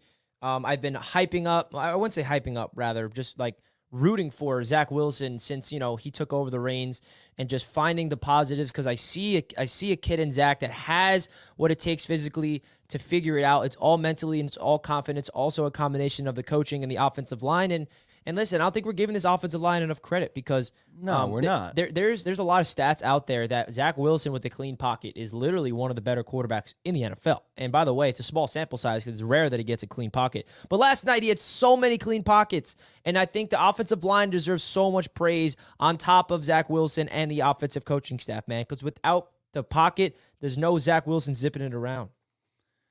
Shout out to the offensive line doing their thing, man. Finally, bro. I don't really know what to say in response to Craig's chat, to be honest. I mean, shout out to you. You're always fair and you're always optimistic. I don't know. I can't be a shill for Zach Wilson. You know, I mean, he showed us one good game in 3 seasons. So, you know, let's see if he can continue this. Like I said, it's all about consistency. Stack. So if we can keep going, if he can keep playing like this, sure. But after one performance, a game in which we still lost, a game in which he still made a crucial mistake, we got a lot more to see from Zach Wilson yet. LaSalle with the $5. Also, I know this won't happen, but imagine Marvin Harrison Jr. as wide receiver 2 next to 17. OMG legendary. That would be nuts. Hey, anything can happen, but definitely not the case. I think the Jets go offensive line in the first round. And again, I'm not thinking about the draft next year right now, but hey, one can dream, because that would be nuts. Marvin Harrison is a damn superstar in the draft. Appreciate the donation, though. Craig comes back. He has been balling all year. Nobody believed me. This is where you lose me, bro. Craig, what are you talking about, bro? He has not. This is just not true. This is not a true statement. He has not been balling all year. We are 1-3. He has not been balling all year. Next. Did you by any chance see Matt O'Leary's rant at Craig? No. You got to see it. Craig, you got the Matt O'Leary and you're getting the Jack right now. Craig. It was on Jets panel last week, and Matt lost it. I said he's been balling all year. Craig, we appreciate the donos and appreciate the optimism, and appreciate your relentlessness, by the way, and holding on your stance, because it takes a lot of balls, Craig. And you got to go watch what Matt O'Leary had to say to Craig. I will. Moose City. Tittman looked like a great at right guard. Now there's a fact. Moose City. That's a fact. That's a right there. positive sign. 84 snaps, I believe it was, right? 84 snaps for Joe Tittman now as a starter in the NFL. How many pressures allowed? 0. Dog. 0 pressures allowed, which means 0 sacks allowed, by the way. AVT as well, bro. Yeah, man. Are the PFF grades out yet? Let's check that out. Richie's checking the PFF grades. I'm checking out a world within my head where Zach Wilson fumbled. no, where Joe Tittman is our right guard of the future, and Elijah Vera Tucker I still think has a permanent home at the right tackle spot. I will say I still think Joe Tittman is our center of the future. Draft a center. He is our center for the future, in my opinion. I guess so. I don't know. We drafted our center. Right now we have Connor McGovern, and when Connor McGovern retires, I think next year he's going to be our starting center, and then we're going to fill in the guard spot. I'd rather him be our center for the future. And he is a center, by the way. No, he is. Absolutely. He was drafted to be our center. So 85.6 pass blocking grade for Joe Tittman, 71.5 overall in his first 2 games as the New York Jets right guard. So listen, man, Joe Tittman, shout out to you, man. What more can you ask for a second-round pick? Playing well, man. I'm curious to see some other grades. Stepping up when his number is called. AVT, 76.9 overall grade, 82.9 run blocking. Only he's given up 1 sack, only 1 penalty. So listen, man, and I think he's low-key been a lot better since going to right tackle. Like, ever since AVT slid the right tackle, he's been playing better. I don't know if that's because of the combination of him and Tittman. I don't know what it is, but he looked good at right tackle, man. Maybe he's a tackle, man. I feel bad because how's he gonna get into the Hall of Fame? What position is he gonna go into? How's he? Yeah, and I'm not. What position is he going to the Pro Bowl at? I know that we have a whole season to get through before we talk about this, but the Jets have a big decision in this offseason of are they going to extend him? Or are they going to, what price do they put him at? Pro. This guy is playing so freaking good. So shout out to Elijah Vera. The entire offensive line was really impressive last night, man. Even the immortal Laken Tomlinson, had a couple who has stunk since he became a New York Jet. Yeah, he stepped up. Stepped up last night, man. Now, I'm wondering if I got to find, grades for the game. Mekhi is not graded out at all good so far this season. Mekhi's PFF grades are lacking. 52.6 overall grade, but I got to figure out, by game. Mekhi Becton, they also said last night, is the most penalized Jet as well. And I believe, unless there was a multiple penalty Jet last night, Mekhi Becton is the only player on the roster that's currently been penalized more than once on the year, which is not good. Not good. But listen, man, I mean, as long as Mekhi is available and out there and playing, just getting a full season from the guy is everybody is a throw positive. away the grades that I've been handing out so far because they did not come out with yesterday's grades. So all the grades we've been talking about is through the first 3 weeks. So ignore the last 5 minutes of the podcast. Or just say, that's how they graded out the first 3 yeah, weeks. Yeah. But, so Mekhi Becton, 59.7 against the Bills, an abysmal 33.8 against the Cowboys. I mean, the whole offensive line got worked that day. And then he actually graded out well against the Patriots, but there's no grade so far from yesterday. If they do come out, we'll let you know. Craig with the $5 again. I decimated O'Leary's rant. I've reviewed all of Zach plays, saying it all year. It's the kind of closed mind that'll make me leave here too. Well, Craig, I don't want you to leave. Please stay and don't leave. But you're just wrong. Sorry, bud. You're wrong. Shout out to you, Craig, man. Craig, the super chats, all the support. Cannot thank you enough, man. And hey, maybe we need a guy like Craig to just relentlessly support Zach. Maybe we need it, Craig. We need it. Next caller is in the house. We got Jordan. What's up, Jordan? I believe your mic is muted. How we doing? You all hear me? Yes, sir. How you doing, man? I'm doing well. Big fans of the channel, Richie and Jack. You guys are awesome. Best favorite Jet YouTubers. Thank you so much. That means a lot, Jordan. Thank you, bro. Yeah, 100%. I just wanted to say, I think we would have more, moral victories if we weren't the Jets. We haven't made the playoffs in 12 years. I agree with Jack. We're 1-3 at the end of the day. Zach Wilson, he looked great. moving in the right direction, but it's time to win and it's time to make the playoffs and it's time to do something. I mean, we've been suffering Jet fans our whole life and it's just not fair. All these fan bases, they get in the playoffs, they have decent quarterbacks and we just never do. And it's so frustrating. When is it our time? When are we going to make the playoffs? And what are you guys' thoughts? Do you guys think that Zach Wilson is really gonna be good moving forward? I mean, it was one game, so.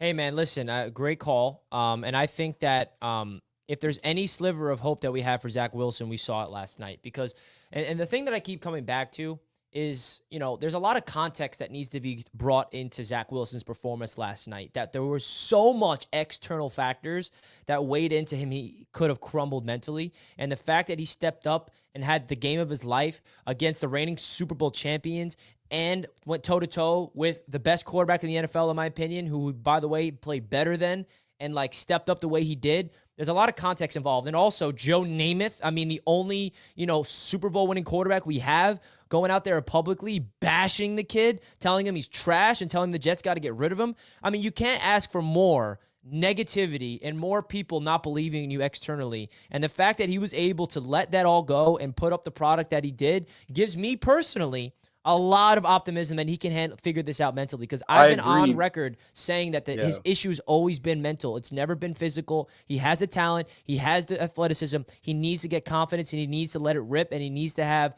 some type of accountability, and he's showing those things. And listen, last night is not going to convince me he's our franchise quarterback, but is a sign of optimism for the future, especially in a season where we felt like the first, that Cowboys game and that Patriots game, maybe not the Cowboys game, but we could have beat the Patriots with good quarterback play. And last night, he was not the reason we lost. No, yeah, I do love the optimism. I just wanted to say, I just want to see results, man. We're 1-3. I just want to make the playoffs for once in my life. I mean, that's all I'm asking. With you, man. No, please. Dude, you're absolutely right. And I'll kind of, I think me and you are more in the same line of thinking here, Jordan. Yeah.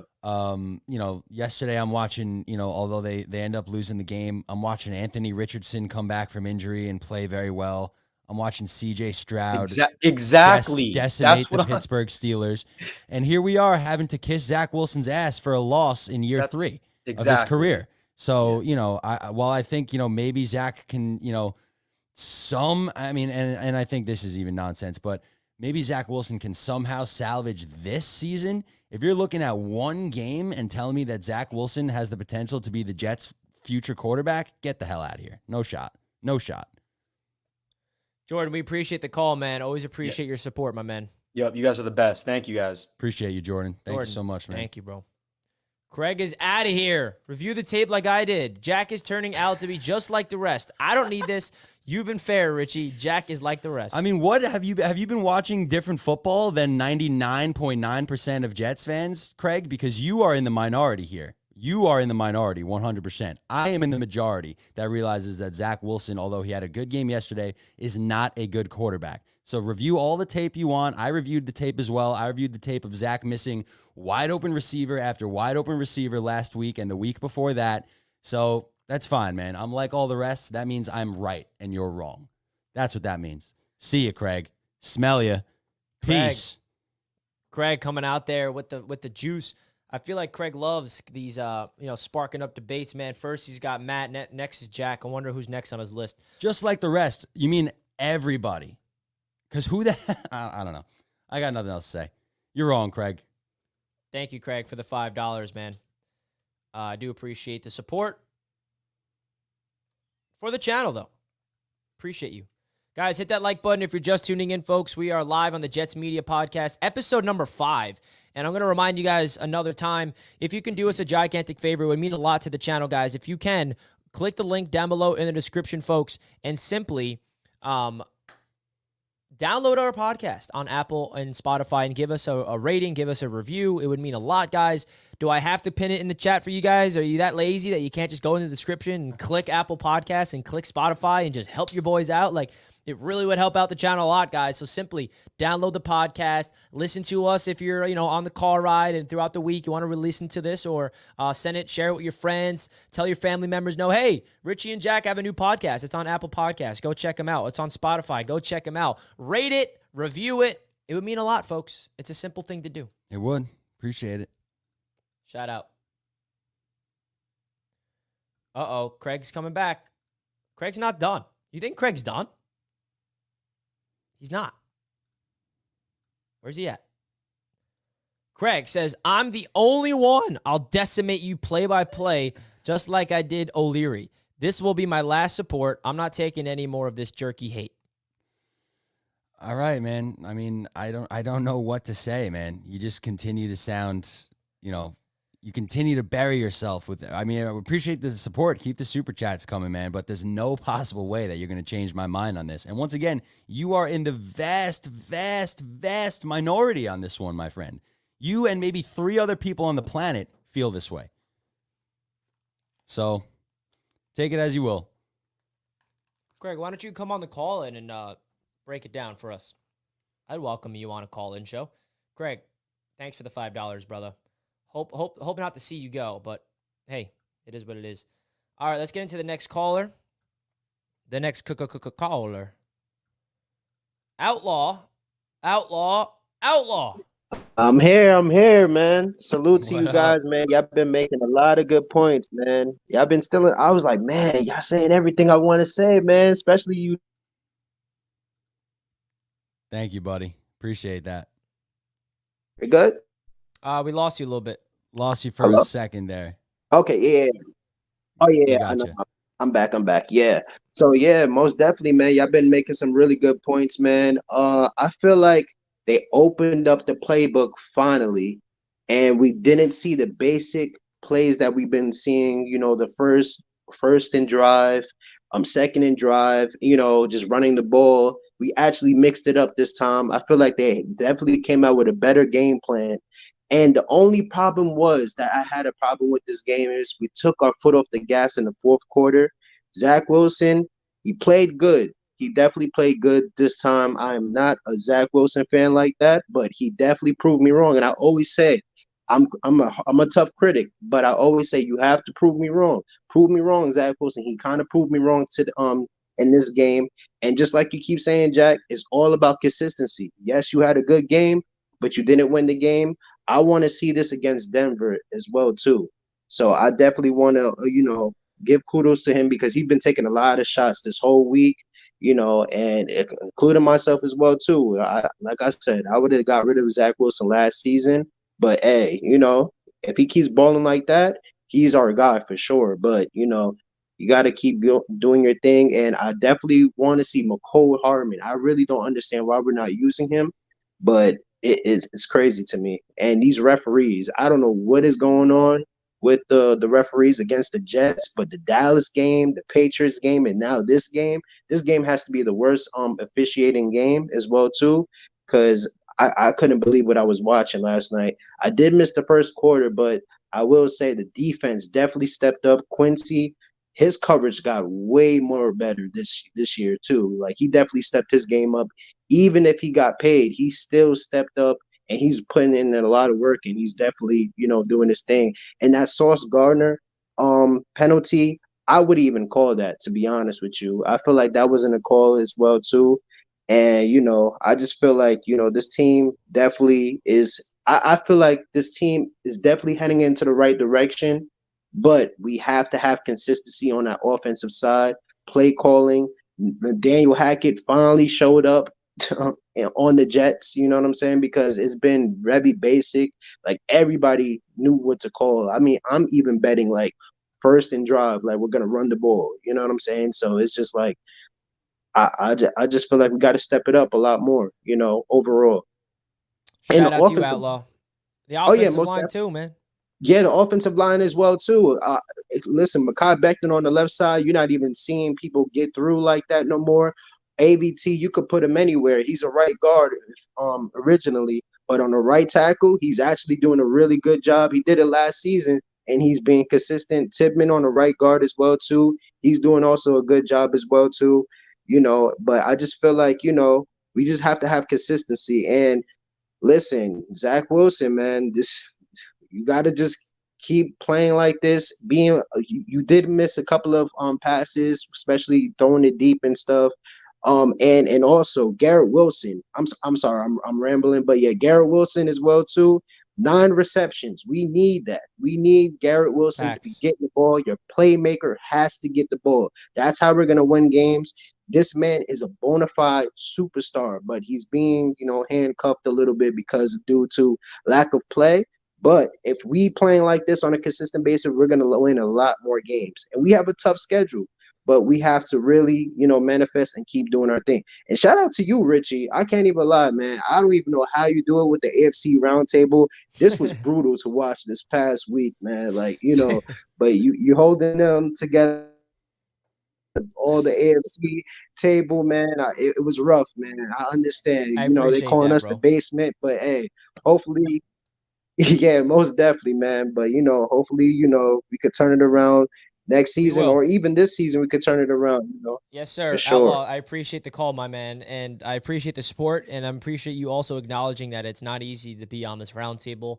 I'm very fortunate to be on it. Not saying I'm not, but man, it's tough. And you bring up a lot of great points, and I think that Garrett Wilson is the key to this offense, in my opinion, and they finally gave him the targets he deserves. Like 9 catches is what he deserves every single game. And I think that, the yards will start coming. I know that he only had 60 something yards on 9 catches. So not 60, like a lot of 60 flat, not a lot of air yards. I mean, he should have had 10 catches for 90 yards and a touchdown if that connected. Yeah. But at the end of the day, man, Zach's finding him, which tells me the coaching staff is getting him involved. And that's what we need. And it goes back to what I said last week on what Aaron Rodgers said in the Pat McAfee show. The best offenses force feed their best players. You could see, the Jets really kind of taking notes and listening and implementing, these things that we were all talking about. When it comes to Jeremy Ruckert being involved, Xavier Gibson being involved in offense. Mecole Hardman's next. Mecole Hardman is next. We're still waiting on that. Force feeding the ball to your best player, who is Garrett Wilson by far.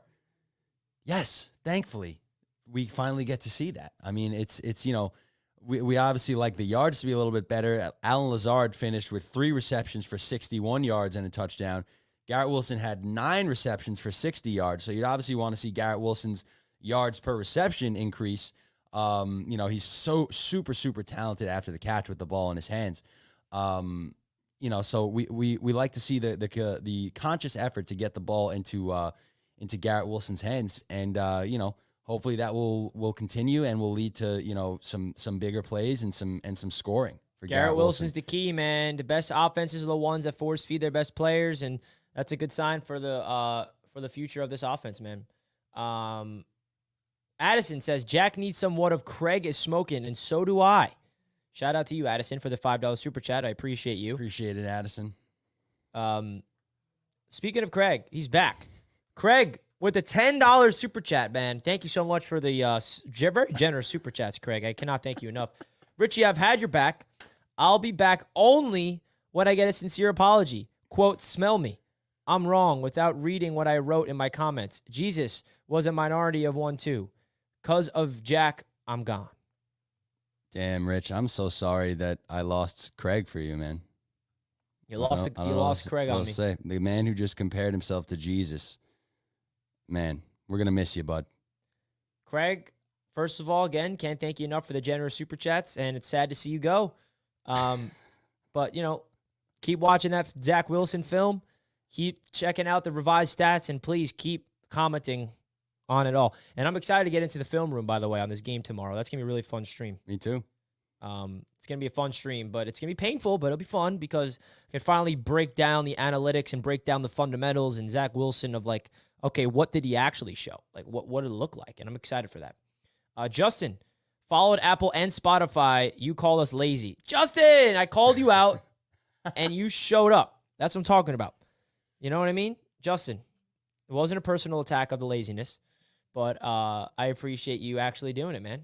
Let's go. Who's gonna bounce back like Justin and follow us on Apple and Spotify? But Justin, did you leave a review? Did you rate us? Let me know. Jord with the $2. Dolphins Super Bowl champs after 3 weeks. LOL frauds. Hey man, Dolphins 3-0 last year. Tua MVP conversation. What happens in week 4? L. Big old L. I don't know. history tends to repeat itself. Shout out to the Bills for grounding them.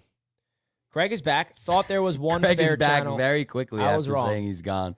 Craig, we don't want you to leave, man. But if you're gonna go, then go, because now you're just embarrassing yourself, man. Craig, Begging don't for go. attention. Craig, stay. Stay with me, Craig. Don't leave me. You're the only thing I got. To a Zach Wilson fan. All right. Let's get into the next caller. TD Finns talks daddy. I have a feeling I know who this is. Am I right? Oh, you're right. How did I know? What's up, Andy? I'm just enjoying my victory Monday. You are. And I'm jealous I'm not there with you, Andy. I'll tell you that. You should have been. To be honest, you should have been. Yeah. So we could have been up we've there heard. high-fiving, but you know. We should be. I should be celebrating with you tonight on the round table, not like hearing, "Oh, you should have won. The ref screwed you." You know what though? You're not even gonna get that much flack because of all the shit talking TD's done over the last few weeks. Yeah, it's so gonna be centered on TD. Oh, TD's about to get his ass TD handed is to gonna be him tonight. under fire. He's got the crosshairs of just about everybody on him. So it's gonna be like, yeah, the rest screwed you. Hey TD, fuck you. I'd never thought I would feel bad for TD. Oh man, Don't feel bad for him. He brings it on himself. TD's about to get it tonight, man. He brings it on himself. We gotta have somebody clip all the stuff you said leading up to that game too, Andy. I'm sure Master at Work has all of that. Oh yeah, he better. He keeps the archive. Guys, if you don't know what we're referring to in the chat or you're listening, we have a channel called the AFC East Roundtable where it's all for people representing each team in the division. And TD Finns Talk represents the Miami Dolphins, and he had so much optimism heading into this game, and it's going to be fun tonight. 6 p.m. Eastern Time, we're live on the Roundtable. I'm gonna need my shirt. Yeah, man, we're in the works with it. Hopefully, we can get them ready for today. If not, definitely Wednesday because they take some time. But I just need Josh Allen's your daddy. Have someone holding a child. Just have TD's face right there. Oh, I like that idea. All right, Andy. I'll see you Wednesday night and tonight. Oh, of course. Appreciate you, Andy. Guys, Richie's going to take the next couple callers, interact with you guys. I'm going to run to the bathroom real quick. I'll be back as soon as I can. Love you all. Let's go, baby. Next caller or next super chat first is Brennan with the $5. Curious on thoughts. What's the alternative to Zach Wilson? It sucks, but he's all we got. In my opinion, he's better than Wentz, Foles. What would you do? And that's why I didn't really agree with everybody just harping and bashing on Saleh, like backing a Zach. Like, what choice did Zach Wilson have? I'm sorry, what choice did Robert Saleh have other than sticking with his quarterback? He had no other options. So, like, I didn't get people just, like, publicly bashing Saleh. Like, this is the quarterback room he's been handed. Aaron Rodgers backed up by Zach Wilson, and he has to go onto the podium and support the quarterback. That's all he can do. And I agree, man. What else do we have? I mean, we signed Trevor Siemian, and we're thankful that Zach played good enough last night where nobody's going to be asking for Trevor Siemian next week. So that's at least a positive. That's at least a positive. Folks, hit that like button on your way in, everybody. We are entering close to hour number 2 of the Jets Media Podcast, episode number 5. Cannot thank each and every one of you guys again for tuning in to the show. Look at Zach Wilson's stats, folks, as I get myself on the camera. 28 for 39, 245 yards, 2 tutties, and a 105.2 rating. Do I have to remind you guys that Patrick Mahomes' stats does not look anything like this? And it is so frustrating that on a day where Zach Wilson outperforms a multi-time MVP, a multi-time Super Bowl champion, we can't win. We couldn't win. Drives me nuts. I want to be talking about a Zach Wilson victory, and I can't right now. You see these stats? This stat should have 275 yards and 3 touchdowns because if he didn't fumble that ball, we were going down and scoring, man. Oh, it makes me sick. It just drives me nuts. Makes me sick, drives me nuts. Whatever you want to call it, man. It's driving me nuts. All right, let's get to the next caller, guys. We got Charles in the house. What's up, Charles? Hey, Ryan. I'm sorry. Hey, Richie. How are you, buddy? This isn't Jets Talk 24/7, Charles. I'm sorry. It's okay, man. Sorry. So I missed the first hour or so of your podcast. I was mowing my front yard lawn. No problem, Charles. Yesterday was a very good game, except the refs, they suck. They were really bad yesterday.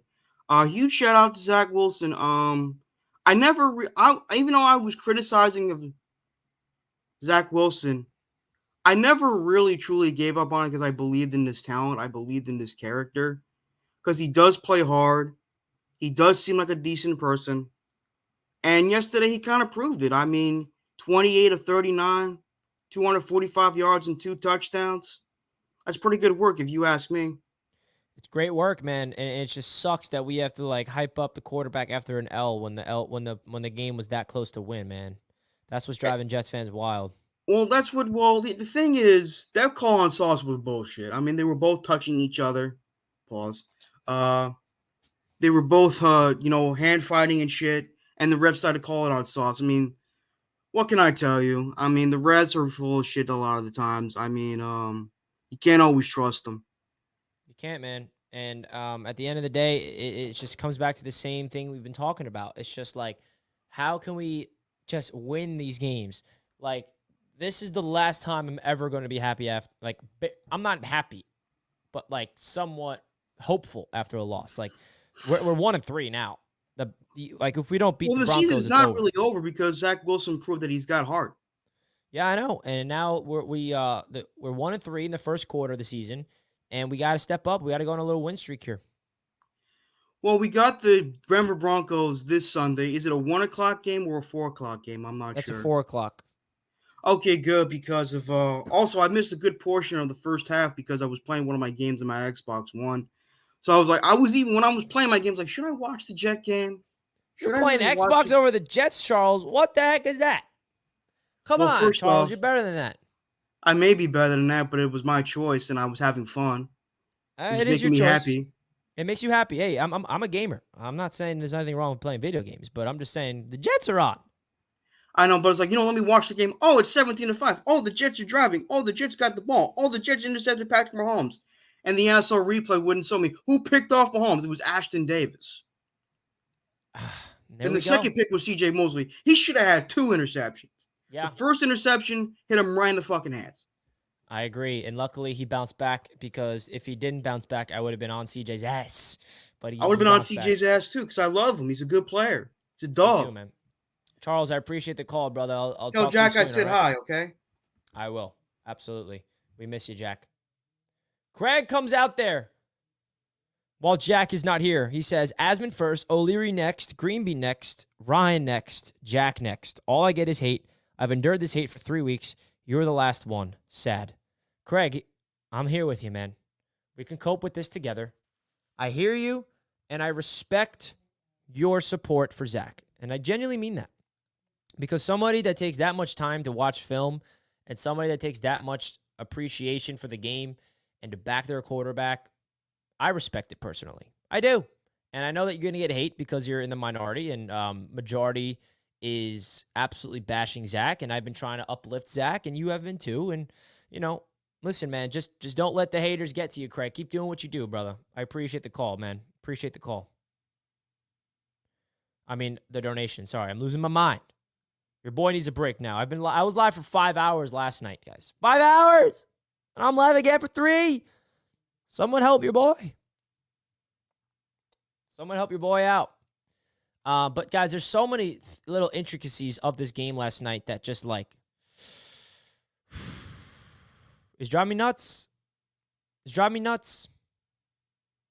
Richard Sherman on the controversial penalty against Sauce Gardner says, no, it wasn't holding. Even Richard Sherman agrees. I mean, I'm so sick of, seeing the scandal of this stuff. Bro, the ref literally, can I just show you guys something? Can I just show you guys something courtesy of Michael Nania? Look at the ref. What are you doing? Watch it. It's picked off right here. That's when he brings the flag out.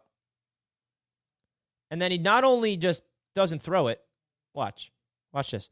Michael Carter picks it off. And that's when he brings the flag out. And then he pump fakes. He's like, wait, should I throw it? You know what? Yeah, we're throwing it. That's a flag. Give me a fucking break. You can't make it up, man. Listen, the Jets should not have been in this position. The refs screwed us, but at the end of the day, they have to be able to bounce back. They have to be able to show their heart, because I don't want to sit here and complain about the refs anymore. Sick of this. Smokey J with the $5 says, maybe AVT is the modern-day Joe Klecko who can play all over the O-line, and that's how he makes the Pro Bowl and the Hall of Fame. An offensive line version of Klecko? Hey, I like that. Smokey J, I appreciate that. Elijah Vera Tucker is a gem. Joe Tippmann is a gem. Mekhi Becton's playing well. And who would have thought that the offensive line is a piece of the puzzle that actually is trending upward? Who would have thought? Who would have thought? Who would have thought?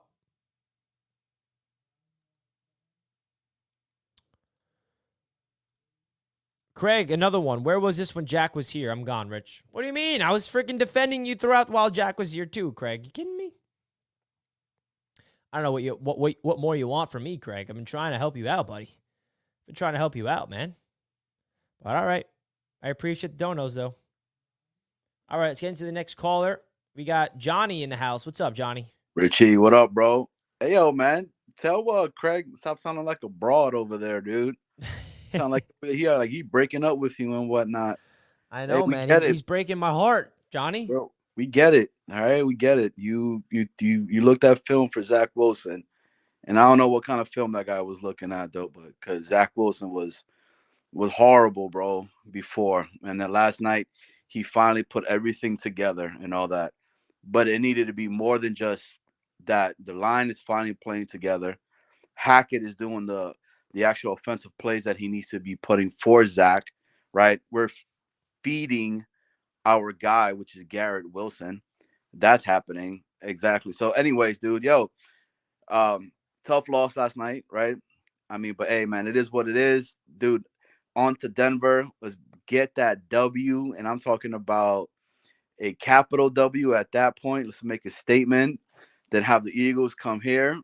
We let them know that, hey, we run the North. Let them know that. But the other thing too, man, is, hey, has anybody ever told Jack that dude looks like the cat from the Outer Banks? Oh, everybody tells him that, Bro. I was like, yo, why is that dude? But anyways, man, he hears that too much. Dude, how about our Ashton Davis, man? Yeah, dude, like he's low key having a really good season, and nobody's really talking about that. Dude, Ashton Davis, low key, 100%, man. He gets an interception. He's in for certain packages. And I think that he deserves credit. He had a game-winning interception last year.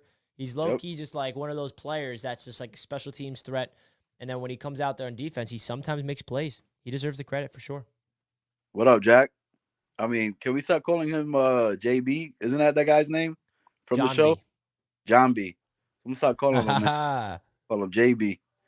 But nah, dude. I mean, it's a that was a game, man. It was a crazy game. I think we got robbed, right? Just like what everybody said. But I don't want to continue to keep talking about the same narrative, right? I feel like moving forward now, I mean, I think for myself and a lot of people too, we kept talking about if we went 3-3 going into the bye, it's a success.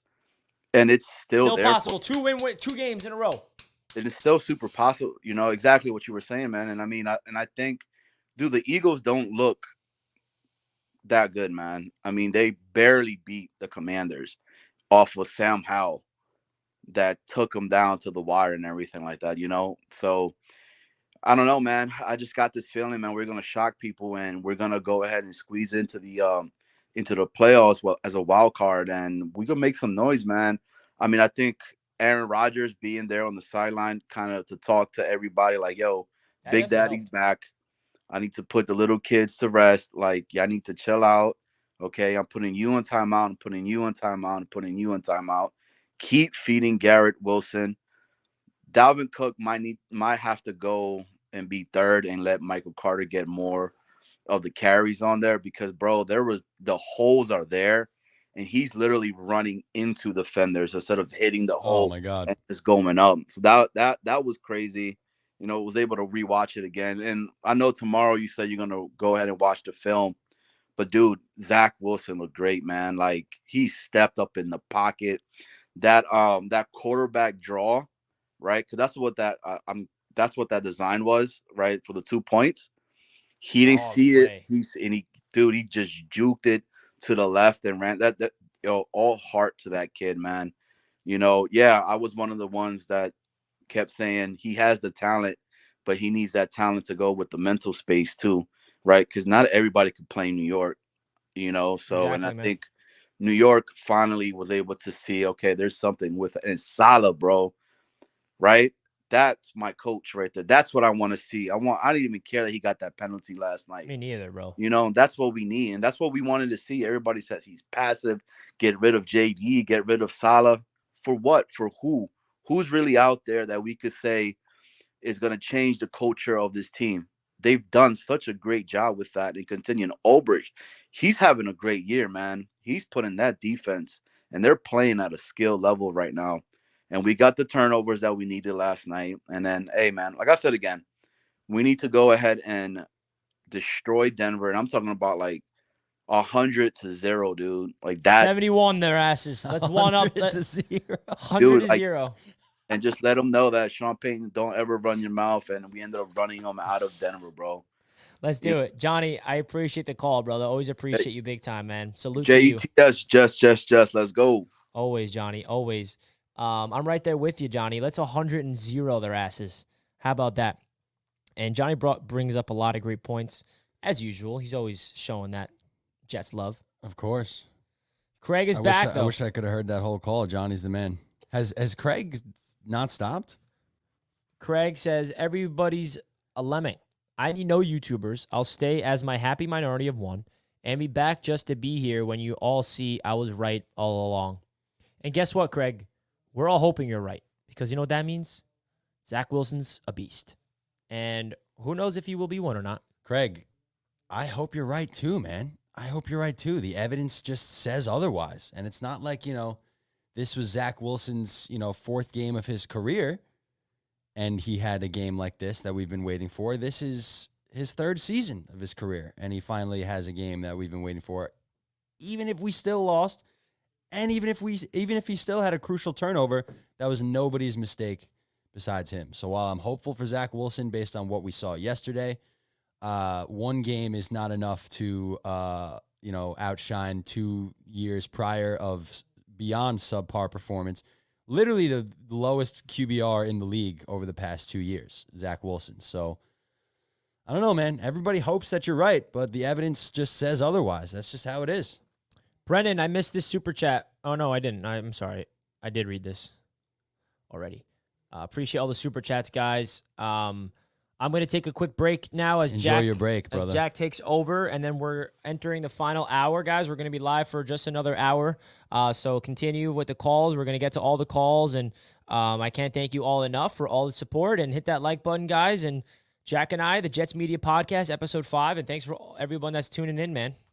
Appreciate you guys.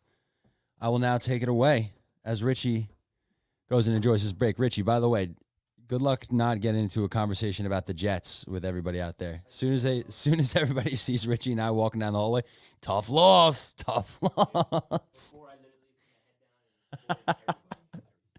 And you're about to do that again right now.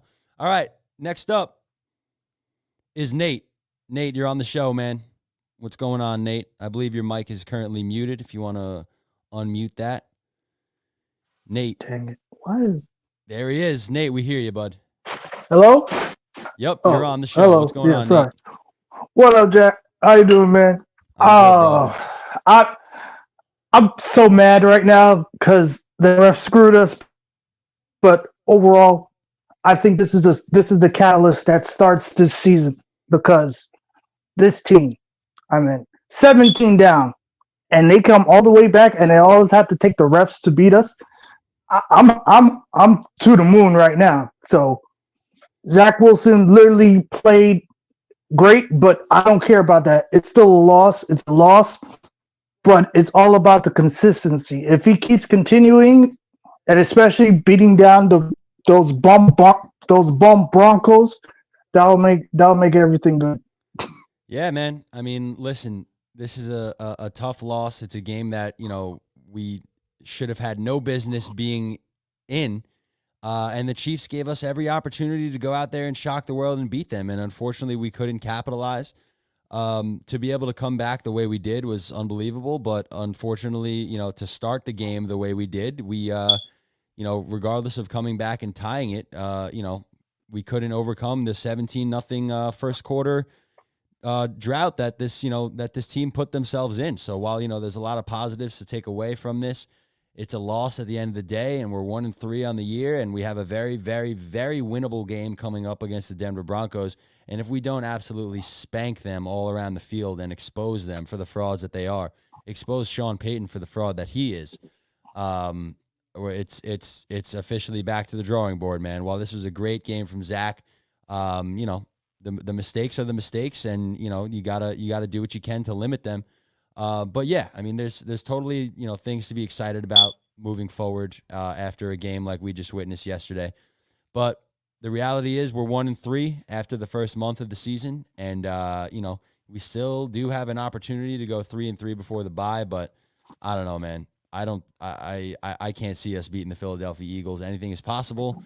Hopefully we beat the Broncos. We can find a way to remain at least competitive against the Eagles like we were yesterday.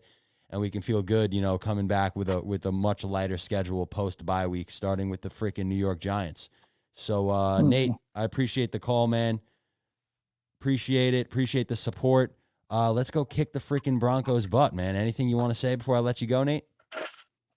Well, just from this standpoint, because everybody say, "Oh, he's doing great." I just think overall, I give the overall for the team, I give it a B. It's not good, it's good, but it's not great. So overall, but it's still a step in the right direction. That's all that matters. Oh, without a doubt, a step in the right direction. But a loss is a loss, man. And I agree. We had no business even being in that game. But, the Chiefs gave us every opportunity. I mean, the fourth quarter, punt, fumble, so I don't know. We started horribly. Middle of the game, we played great, and we ended horribly once again. So consistency is key, and unfortunately, the Jets weren't able to be consistent yesterday. But Nate, thank you so much, bud, and we'll see you in the next stream, my man. Thank you so much. All right, man. All right, see you, Jack. Shout out, tell Richie I said hello, man. Absolutely. Thank you so much, Nate. That is Nate, everybody. Nate the legend, man. Appreciate that. It's a great call from Nate. We got some hype going into this Denver Broncos game, baby. Let's get it. Justin, thank you for the $2 donation. Jets lost to Broncos will be Rome falling. The end. Yeah, man. We absolutely cannot afford to lose to the freaking Denver Broncos.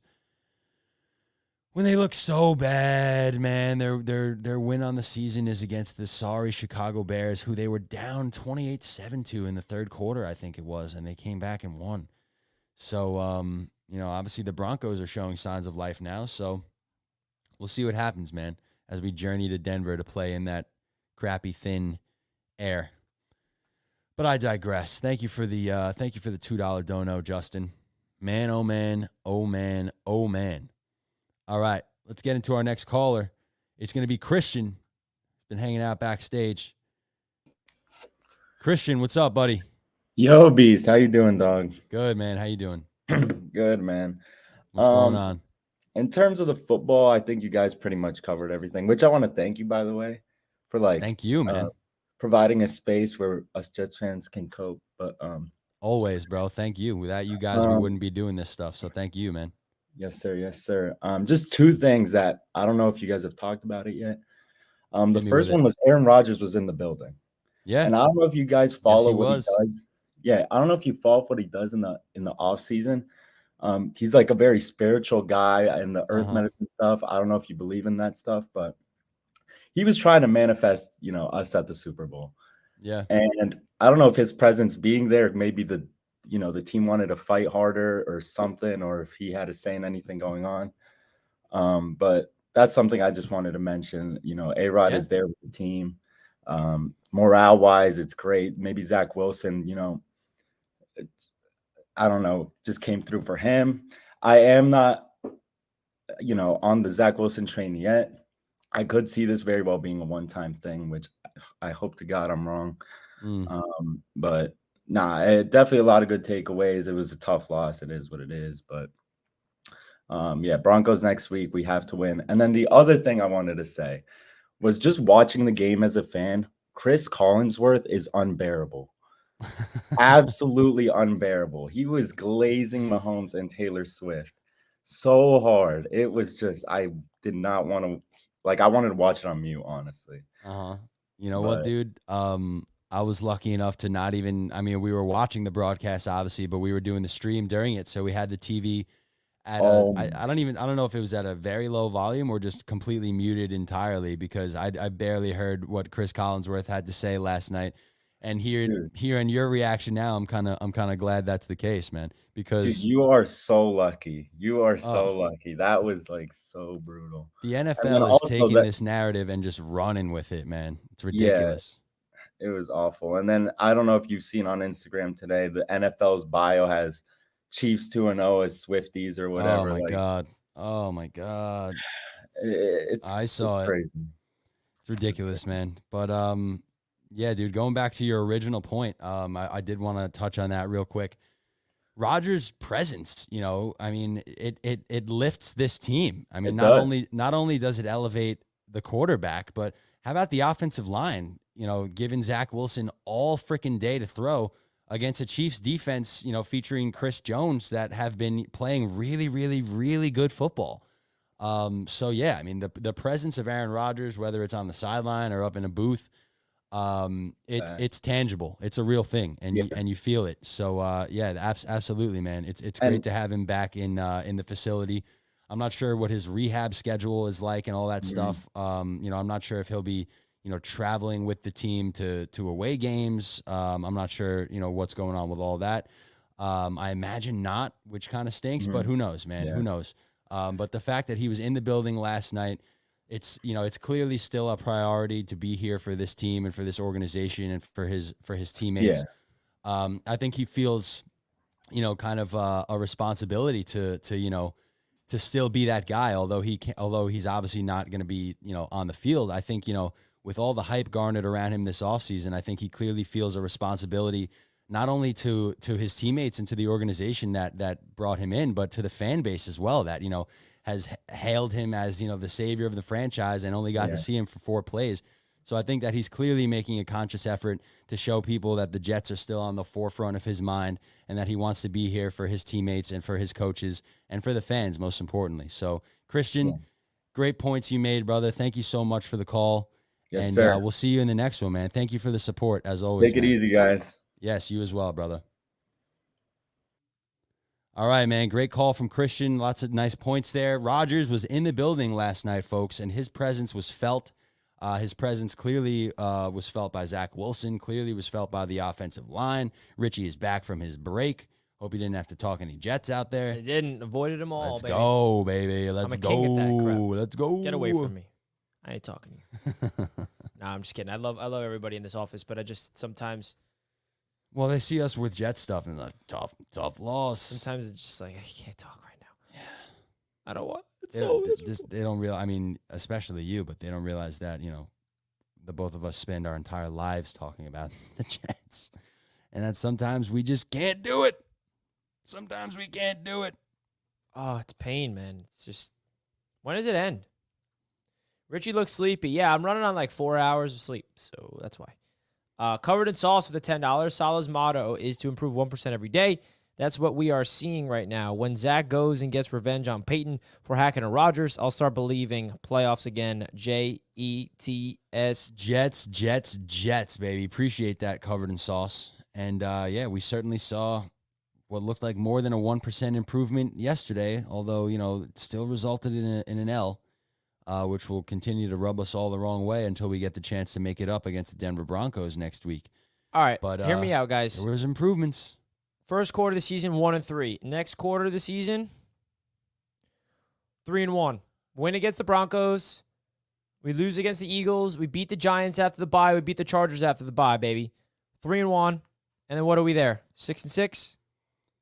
Yeah. And then we got the Raiders, a game that I'm going to be at in Vegas. 7-6.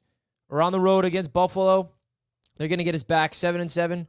We're home against the Dolphins on Black Friday. We're beating their asses. Overrated. 8-7. We're beating the Falcons. Wait, no, we're way off with our math. We can't be 8-7 already. We have too many games left. Yeah, we are. Oops. All right, so right now we're 1-3. Beat the Broncos. Beat 2 the Broncos 2-3. 2-3. Lose to the Eagles 2-4. Beat the Giants 3-4. Beat the Chargers 500 4-4. 4-4. I was at 6-6 instead of 4-4. 4-4. All right, so we're 4-4 after the Chargers game. We're looking at the Raiders on the road in Vegas. Sunday night football. We're gonna make up for Sunday night football of this past week. That's gonna be a dub. 5-4. Then we go see the Buffalo Bills again. We'll split with the Buffalo Bills, 5-5. We see the bum Miami Dolphins, 6-5. 7-5 Falcons, 8-5 Texans. Who, by the way, the although Texans are kinda nice. Texans are looking good. Falcons are not slouches at all either. Sweeping the bum Dolphins. I don't know, guys. So what is that? 9 and. I mean, if we beat the Dolphins again, we're like 9-5. 9-5. Beating the Commanders 10-5. Beating the Browns 11-5. Beating the Patriots 12-5. Easy. We're back, baby. That's the key. Guys, clearly I'm kidding. Come on. But when you do look at the schedule, like, I know we're 1-3, but the season's not over. Like, if we get hot and go on a run here, it's possible, man. And it all starts against the Broncos. If we fall to 1-4, then we'll talk about other things. But the fact that these Jets team, the schedule gets eased up, we can go on a little run. Let's see it, baby. Season's not over, folks. Believe that. Believe that. Jets lost to Broncos, will be Rome falling. The end. Hey, Justin, come on. That didn't happen. Rome's not going to fall because it's not going to happen. All right, let's get the next caller. We got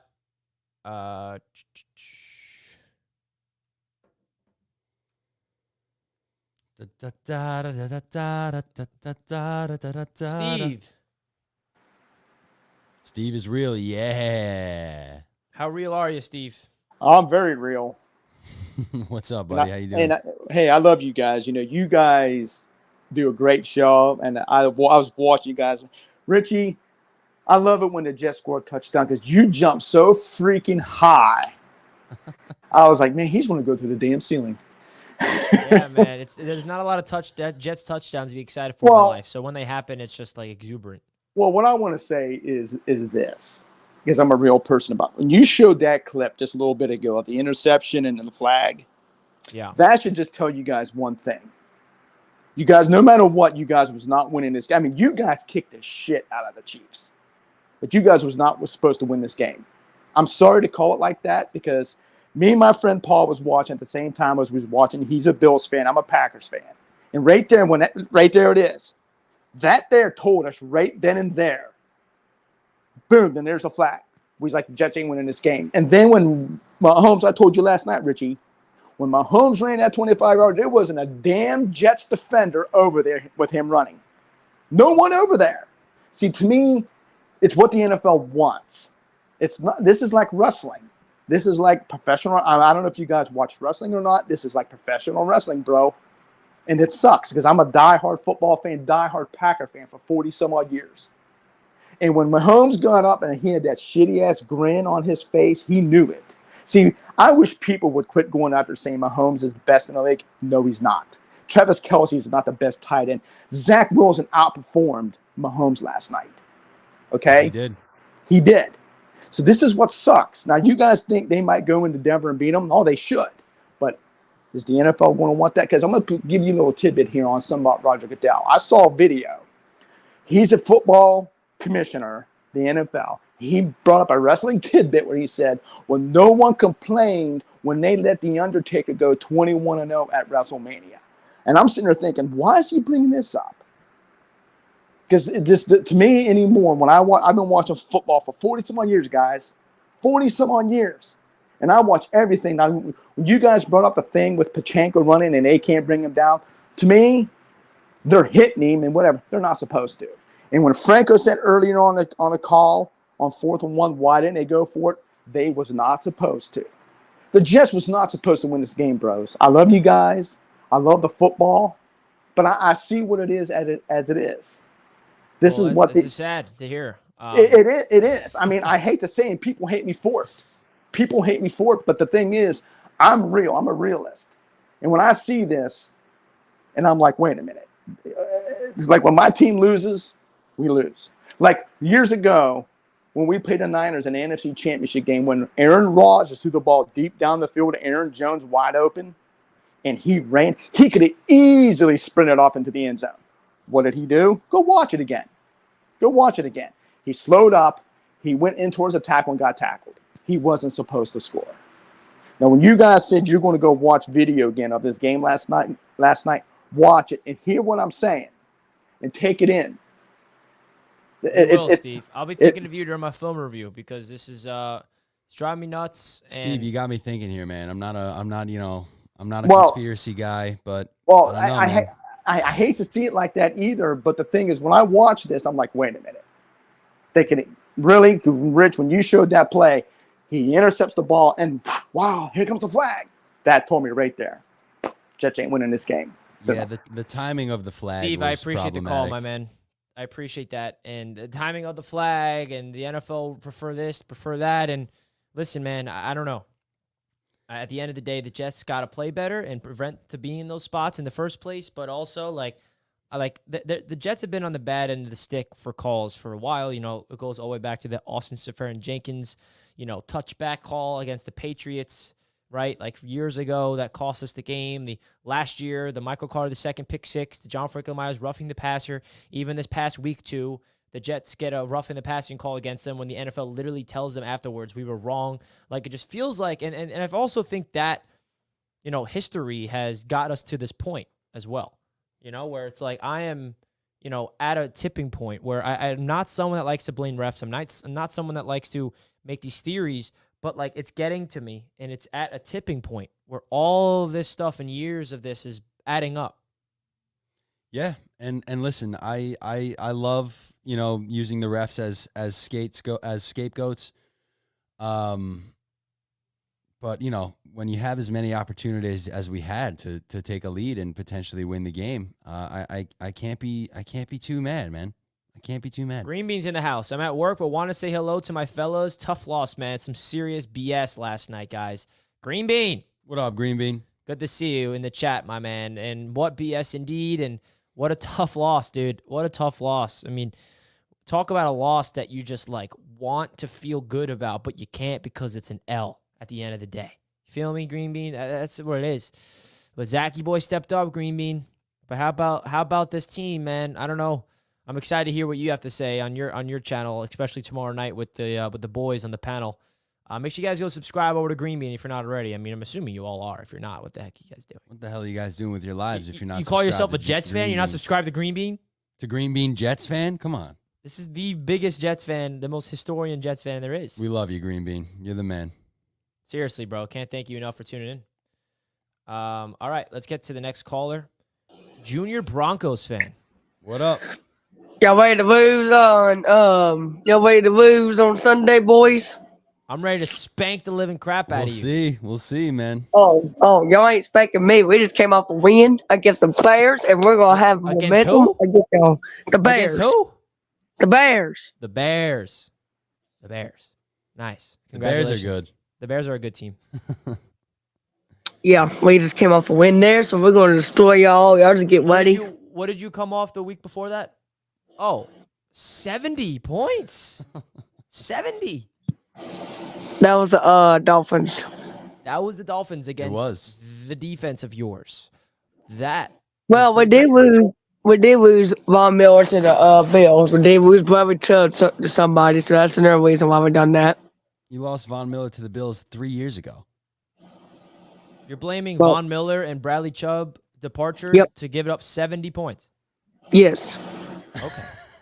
Okay. Because we could have sat him and put him on the ground and hurted him. All right. Well, that's And interesting. plus, That's interesting, Russell man. Wilson is a bum. We should never got him. We should just kept our original quarterback we had. Well, what do you think about the Jets? Are you like a troll, or like, are you real? Or is this... If you're Yeah, a I'm real real. Broncos fan, I would like to. There He's you are. real. How you doing? I'd like to know your thoughts about the Jets. How do you feel about the Jets game coming up? Do you think the Broncos have a good chance of winning? Oh yeah, especially good. Yeah, because we're going to have to win this game because the Nets are going to play the stupid Chiefs.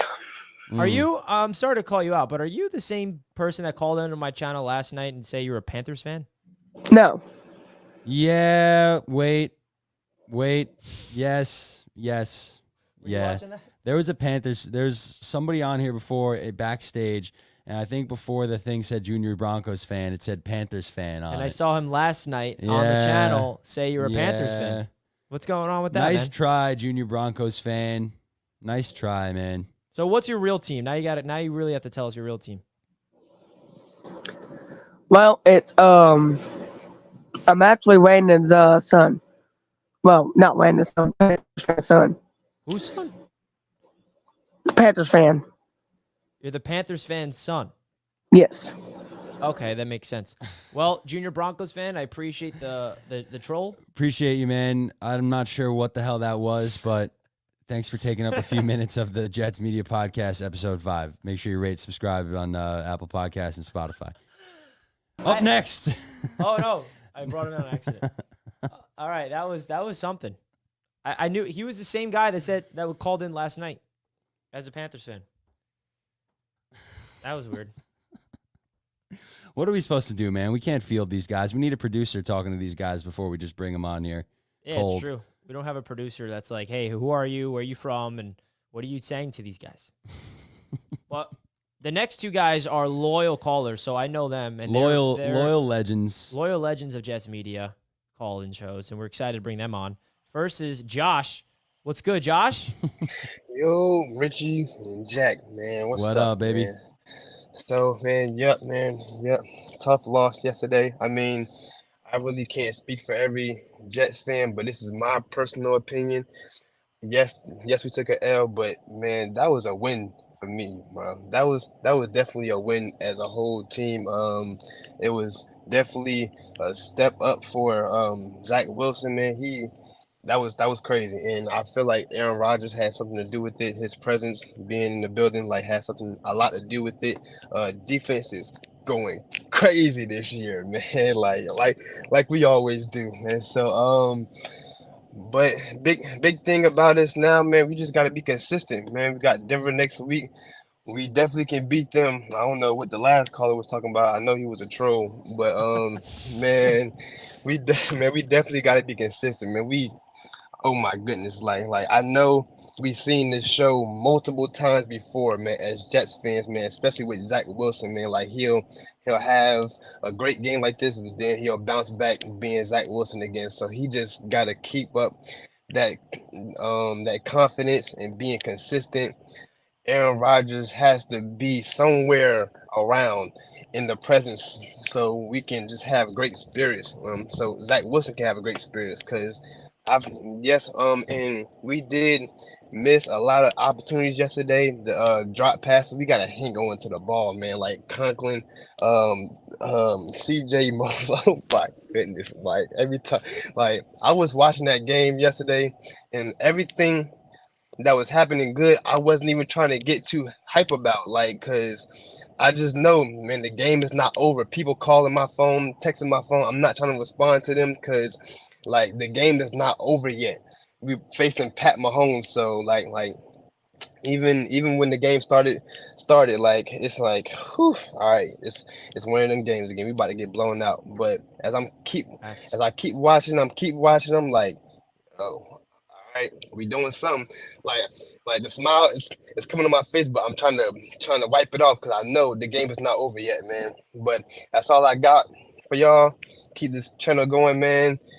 Let's get this dub next week against the Broncos. Jet up, man. Let's go.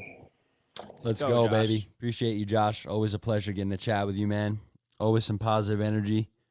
Always Listen, positive energy. gotta man. keep I it real. respect that. It's it's an L. I know you said that's a win for you yesterday, but it's tough, man. Listen, I get it. A lot of positive things to be taken away, but we got to turn the season around now. We got to start winning games now. So I understand. We everybody in the world expected us to get our asses kicked yesterday, and we didn't. We lost by a field goal. But it's time. I mean, we have a nice game coming up against a very beatable team like the Broncos. It's time to actually win. I don't want a loss to feel like a win. I want to actually freaking win like we should have won yesterday. But I feel you, Josh, and I appreciate the positivity. But it's time to get an actual win. Not a moral win, not a mental win, a win, which Kansas City was begging us to do yesterday. How many opportunities in the fourth quarter did we have to go get it done? Too many. And it's against the defending Super Bowl champions too, man. Like, it wasn't like a good team we just almost beat. I just don't understand. And that's so sad. Like, nobody's angry at Saleh for kicking the field goal instead of going for it, and then Zerloin ends up missing the field goal. Like, it's nobody's talking about us getting embarrassed and looking like, once again, the worst team in football in the first quarter of that game yesterday. Whatever happened, but we can't start the way we started, and we can't end the way that we ended. We played a good middle of the game, but that's not how you win. Yeah, and unfortunately, this Jets team, with the odds stacked against them, had to play a perfect game to beat a team like the Chiefs, and they weren't able to pitch a perfect game against the Super Bowl champions, a team that is ridiculed with championship mindsets. And the only way the Jets can pull off the upset if they play a perfect four quarters, and any mistake is going to come back to haunt them. They go down 17-0. I personally did not expect the defense to be perfect, but at the end of the day, that's how you got to win. And if you want to pull off an upset, the defense has to be perfect. They can't let those mistakes happen. And the reality is, we can't even be happy about what the defense did after that point, after stopping them. And looking at Mahomes' stats, he looked like a bad quarterback, because he was last night. And we don't even care, because it's an L. And if the Jets got the ball back, if Zach didn't fumble, we wouldn't be talking about all these things. And, Robert Saleh, he spoke to the media about that opportunity for going for it on fourth down or kicking the field goal. His rationale was basically, he said that they were going to kick a field goal anyway. If they went for it and got the first down, they would have tried to kick 3. So they thought they trust Greg the Leg to get that 50-plus yarder. And obviously, it was the bad call. You like to see him go for it. He thought it wasn't worth the risk to potentially not get the first down, and they would miss out on opportunity for 3. So he thought, let's kick the 3 points here instead of potentially missing an opportunity to go for the 1 yard and missing it and not getting any points. But at the end of the day, they didn't get points regardless. So that's definitely going to be a topic for this week as well, because that's a big mistake. You know what burns me as well?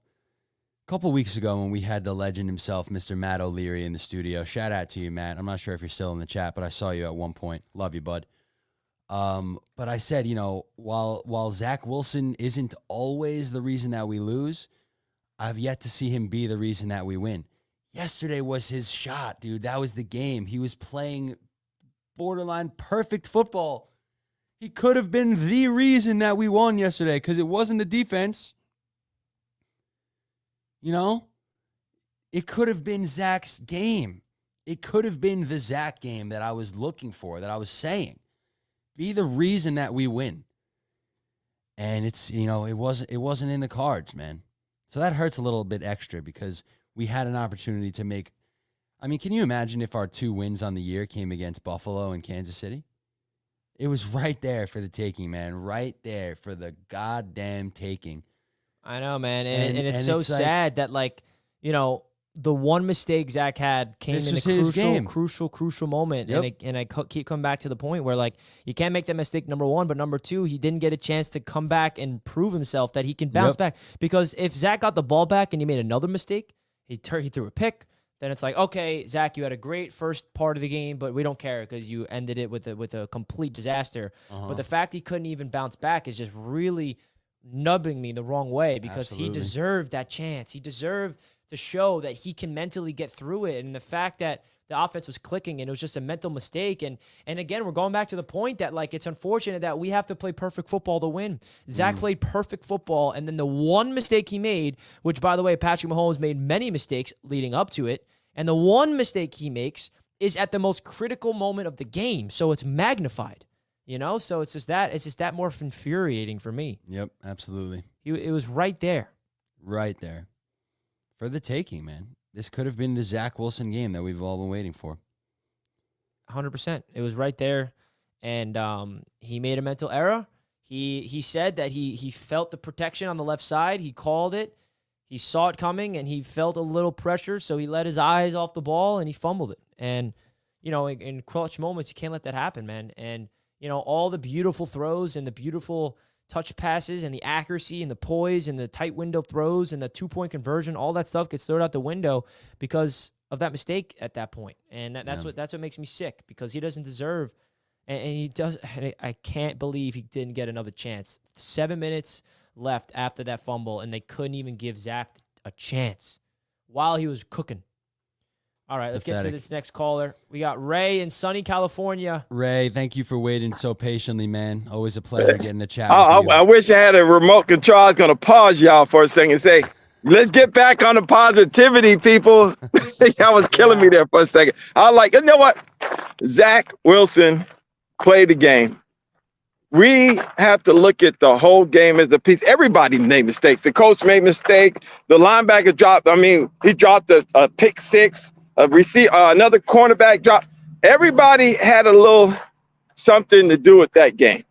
I'm not going to sit there and put it on Zach, because guess what?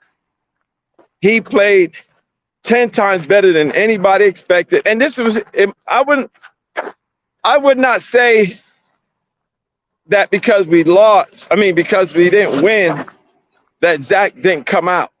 Because guess what? They say about ebbs and flows. This is one of those, that learning. It hurts us, but I know I felt fine.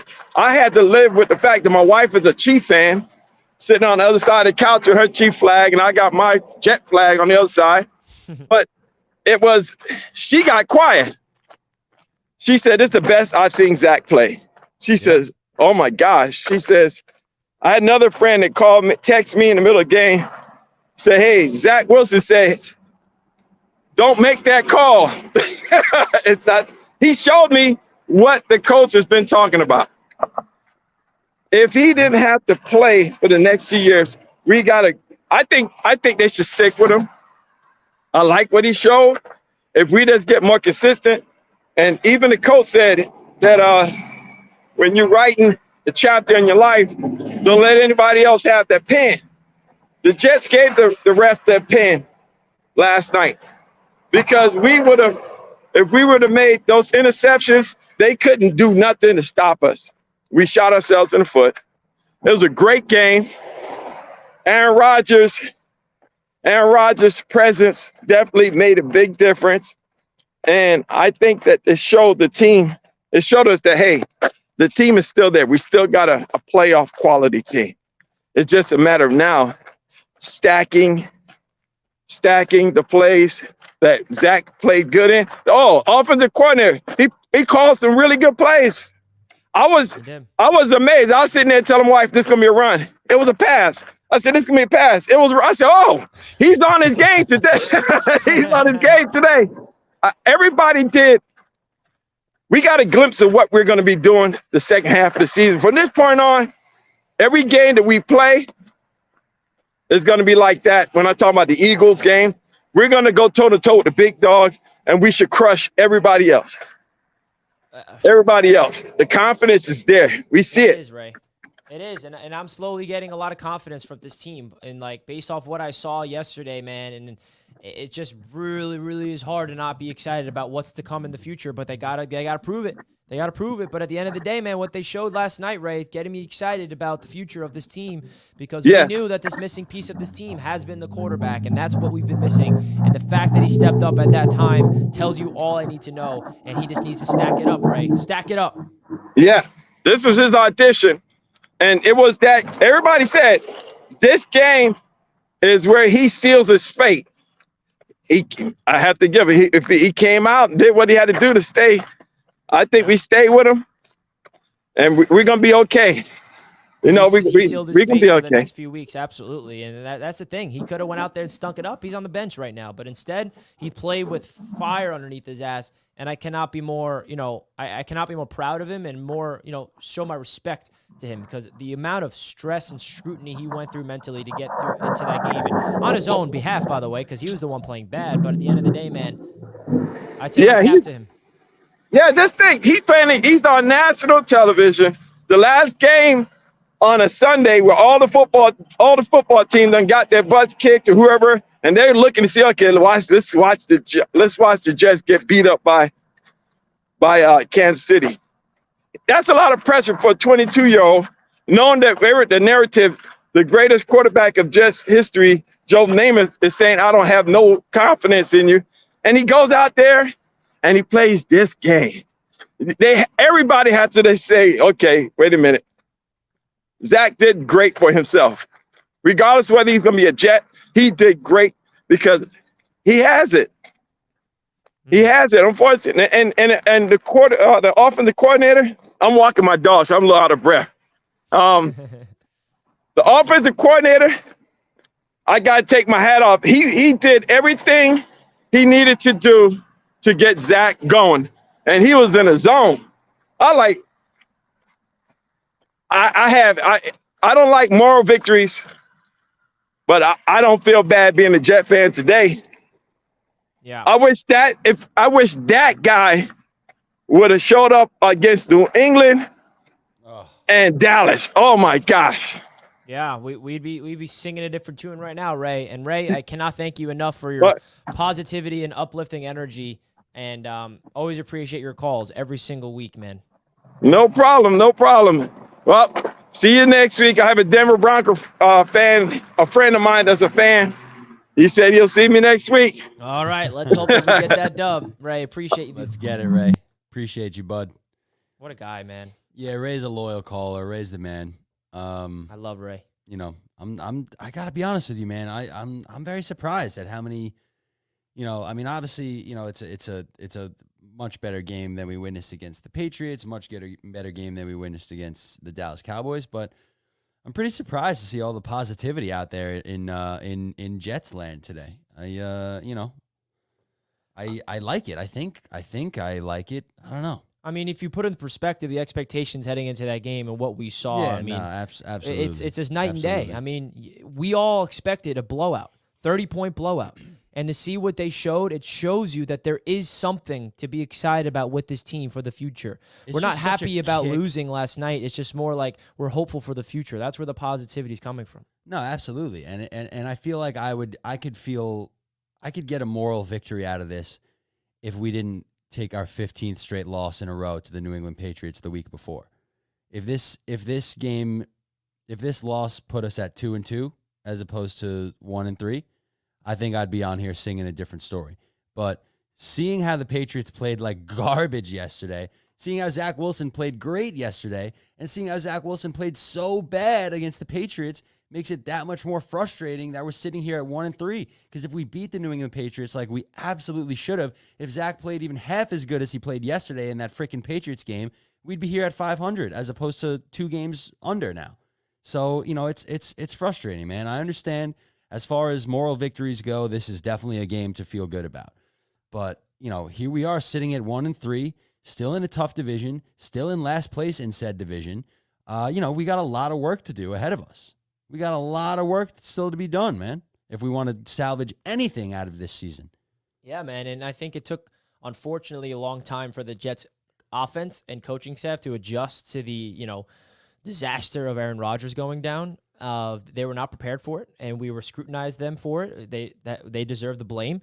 It is pretty upsetting that this Jets coaching staff had no backup plan, and maybe it took the Cowboys L and the dismantles of the offensive line. It took Dwayne Brown to get out there and to plug in Joe Timmon at right guard, and it took a struggled, terrible performance from Zach against the Patriots for them to really dig deep into themselves as an offensive coaching staff and figure themselves out. And they figured themselves out. They did. And it's just one game. But, the game was And like, if this was just a 1:00 game against the freaking, Houston Texans at this time, like, it's different. I mean, I can't keep bringing up the external factors, bro. Zach Wilson had to sit there last week and get asked to his face, how did you feel about the Super Bowl winning Jets legendary quarterback Joe Namath telling you that you're garbage and that you should be benched? Zach had to answer that question, and he answered it as maturely as you possibly can. That's not an easy thing to do, man. And the fact that he heard Joe Namath, out of all people, say those things, like, and he was able to put that behind him, it just gets me like, thank you, Zach, because we could be singing a different tune today. We could have, after that 17-0 hole, just sat back and just absolutely got blown out 40-3. And we'd be completely on a different topic right now, saying like, okay, Trevor Siemian time next week. Maybe the tanking conversation is going to get brought up again. But that's why there's some ounces of positivity amongst his fan base. And I happen to be on that same wavelength. And I'm just really proud that this team is showing me something, because the incompetence was not there. And that's what's been frustrating me, is the incompetence. That word, incompetence, makes me want to really cry. And I'm straight up with you guys. Like, watching my Jets team and seeing them struggle to get first downs and seeing them look like an incompetent team makes me the most infuriating. And that's not what I saw last night. The incompetence is what makes me infuriated. I saw incompetent offense against the Patriots, and last night against a really good defense, they showed up. And that is up to them to keep stacking, because, again, we can't harp on this game all season long. We can't, like, week 9 be freaking 2-6. Be like, yeah, but how about that, good game we had against the Chiefs? No one's going to care at that point. So this is the time on Monday after the game to feel good about it. But at the end of the day, wins needs to start happening, because you got to win in this league in order for all of it to come together, because this positivity energy is going to get ripped under us until we start winning. And it starts this Sunday to get to 2-3. Man. I mean, the season's already a quarter of the way through. It's unbelievable how fast this NFL season flies by. And how many more times can we say, oh, it's just one game. Oh, it's still early in the season. Oh, it's this, it's that. We'll be 1-9, and everybody will say, oh, it's just one game. We got to turn it around, man. There's not enough time. There's not enough games. This isn't baseball where you can afford to suck for 2-3 months straight and then turn it around at the right time. Every freaking game matters, and the Jets are way behind schedule, regardless of who's at quarterback. Tony says Dalvin Cook is cooked. Yeah, he looks pretty bad, man. When are we going to see Izzy out there? I don't know, man. I don't know what's going on with Dalvin. I don't know if he's just sold the season because he came here for A-Rod, or he's just washed. I don't know. But he does not look good. Every time he touches the ball, it just feels like it's a negative play. Yeah, it's not good. Christian with the $5. We will play the Chiefs in the AFC chip and get our revenge. I'm back to being a delusional Jets fan. There we go, Christian. The delusional Jets fans are back. That's what we need. Listen, dude, the beginning of this season, I mean, I thought we've seen it all as Jets fans. This has been a really tough time for me, man. I know I'm so negative, but I mean, the beginning of if there's ever a something that can just break a sports fan, it's been the beginning of this season for Jets fans. So I'm struggling, guys. Thank you for sticking with me, man. I know I'm not trying to be negative all the time, but it's tough not to be sometimes when you're a fan of this team. Appreciate it, Christian. Christian, we appreciate that, bud. And that's the reality of the situation. We're at this point, guys. So, folks, if you're not already, please consider hitting that like button, guys. We are approaching the last couple of 10, 15 minutes here on the show. And listen, man, I'm just really curious to get more of your guys' thoughts, man, in the chat, because what's the overall consensus? Like, because you go into the summer mindset of Aaron Rodgers, Hard Knocks, and then you fast forward to today and seeing what happened since we lost A-Rod. We had a magical win against the Bills. The Bills, after that, go on a 3-game winning streak in dominant fashion, by the way. Like, how do we win that game? I don't know. But I honestly, I don't think we've spent enough time on this. I think you spent time on this, Jack, when I was in the bathroom. But, like, the presence of Aaron Rodgers was definitely felt. Oh, yeah. I think the presence of Aaron Rodgers was so necessary, even from the fan base. Like, even like seeing him in the golf cart, it just gave me a sense of calm. It gave me a sense of like, yes, Aaron's back. He's gonna bring. And you know what his main message was to the team, which is such a big thing that what this team needed. Stop pointing fingers. Stop playing the blame game. Go within yourself and figure it out. Don't go outside and point fingers. The issues that we were having on offense is within, okay? The issues is within, and that's what you got to do. Hold yourself accountable. You make a mistake, don't look at someone else and say, you are the reason why I made this mistake. No, you are the reason why you made this mistake, and you have to clean it up. So for Aaron to come out there and have that, leadership, by the way, also shows his ability to be really bought in with the squad. Yeah. Because a lot of people were speculating, Rodgers is sitting back on his couch watching this team. He's going to retire. He doesn't want anything to do with this. No, he decided to fly all the way here and, was on that sideline pregame, went into the booth, and I don't know, man. Zach Wilson looked like a completely different quarterback when Aaron Rodgers was in the building. I don't know. I'm not going to give Aaron the credit for it, but his presence definitely uplifted something along this team, man, and he needs to be there as much as possible. I mean, it's like you were right. I said it before while you were on your break. I mean, it's tangible, man. You can feel it. It's a real thing. I mean, Aaron Rodgers, the presence of Aaron Rodgers, affects every facet of this team, from the players to the coaching staff to the freaking people handing out pretzels and the fans in the seats. It affects every factor of everything within the organization. He's the most accomplished, best player that the Jets have ever had in the history of their franchise. That's, not even close to being debatable. And his presence means everything, man. And it, even though we obviously are not witnessing him play on the field, just seeing him, like you said, seeing him, even if it's on a freaking cart, seeing him at least, and I know this sounds so dumb, but seeing him at least on the sideline can, at the very least, validate what we witnessed all summer. I mean, because sometimes does it not feel like, the last 6 months of our life was just a waste of time for nothing? Just a cruel experiment, So at least seeing him there, goes, oh, okay, we do have Aaron Rodgers. He is still a part of this organization. He plans on coming back next year. Okay, we have Aaron Rodgers. And obviously, it doesn't matter at the end of the day because he's not out there playing quarterback for us. But, I mean, at least, it's a reminder that this guy is here. The last 6 months of your lie, although it was a sick, twisted last 6 months of your life, although it was a sick, twisted joke, it was all with intentions of actually, putting something special together. So just great to have him back in the mix, and clearly it impacts, the Jets on almost every level. Well said, my friend. LaSalle cannot wait for Wednesday night's roundtable to go after TD Finn's talk. Me too. Well, tonight's where it starts for me, but LaSalle, you get the opportunity Wednesday night. Oh yeah. Guys, if you're not tuned into the roundtable, tonight is when it all goes down. The Dolphins fans are going to hear it from everybody, man. It's going to be crazy. Oh, man. I mean, what do you think about that Dolphins and Bills game, Jack? Listen, man, I predicted a Bills win for our other channel, Touchdown Kingdom. Make sure you go check it out.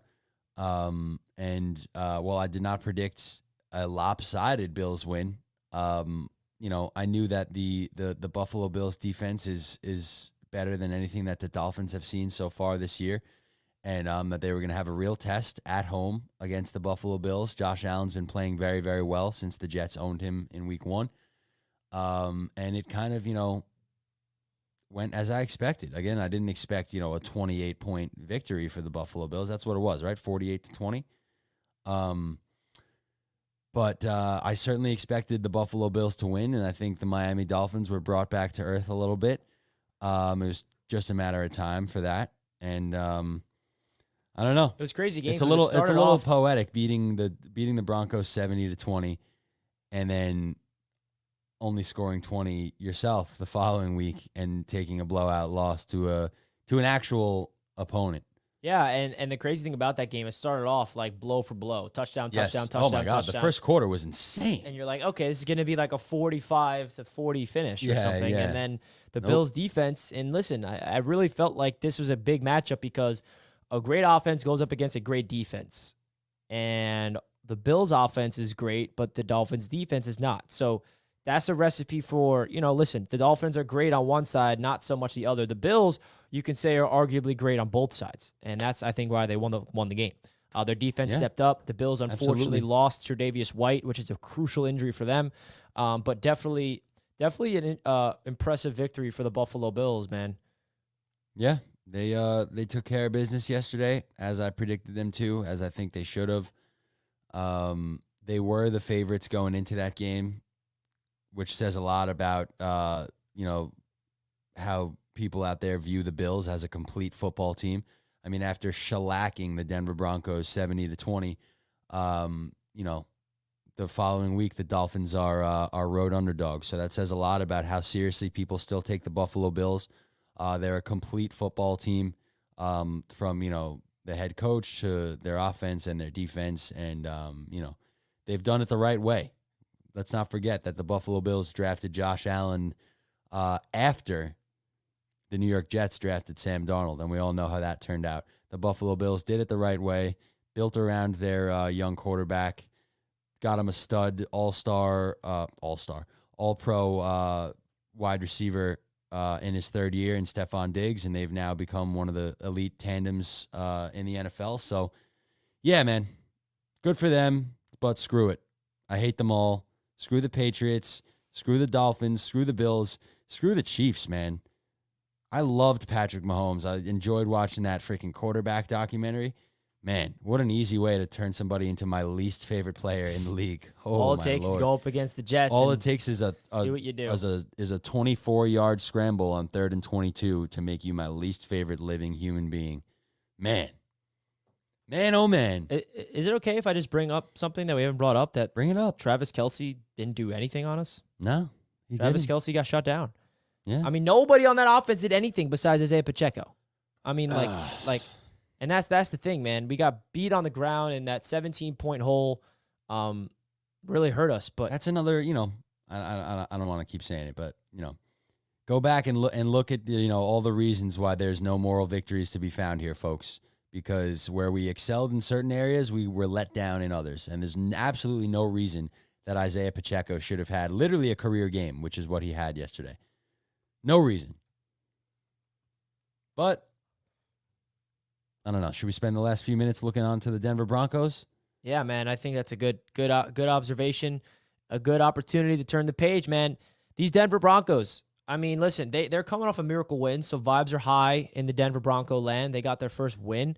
So I think that they're going to play and try to go on a little run here.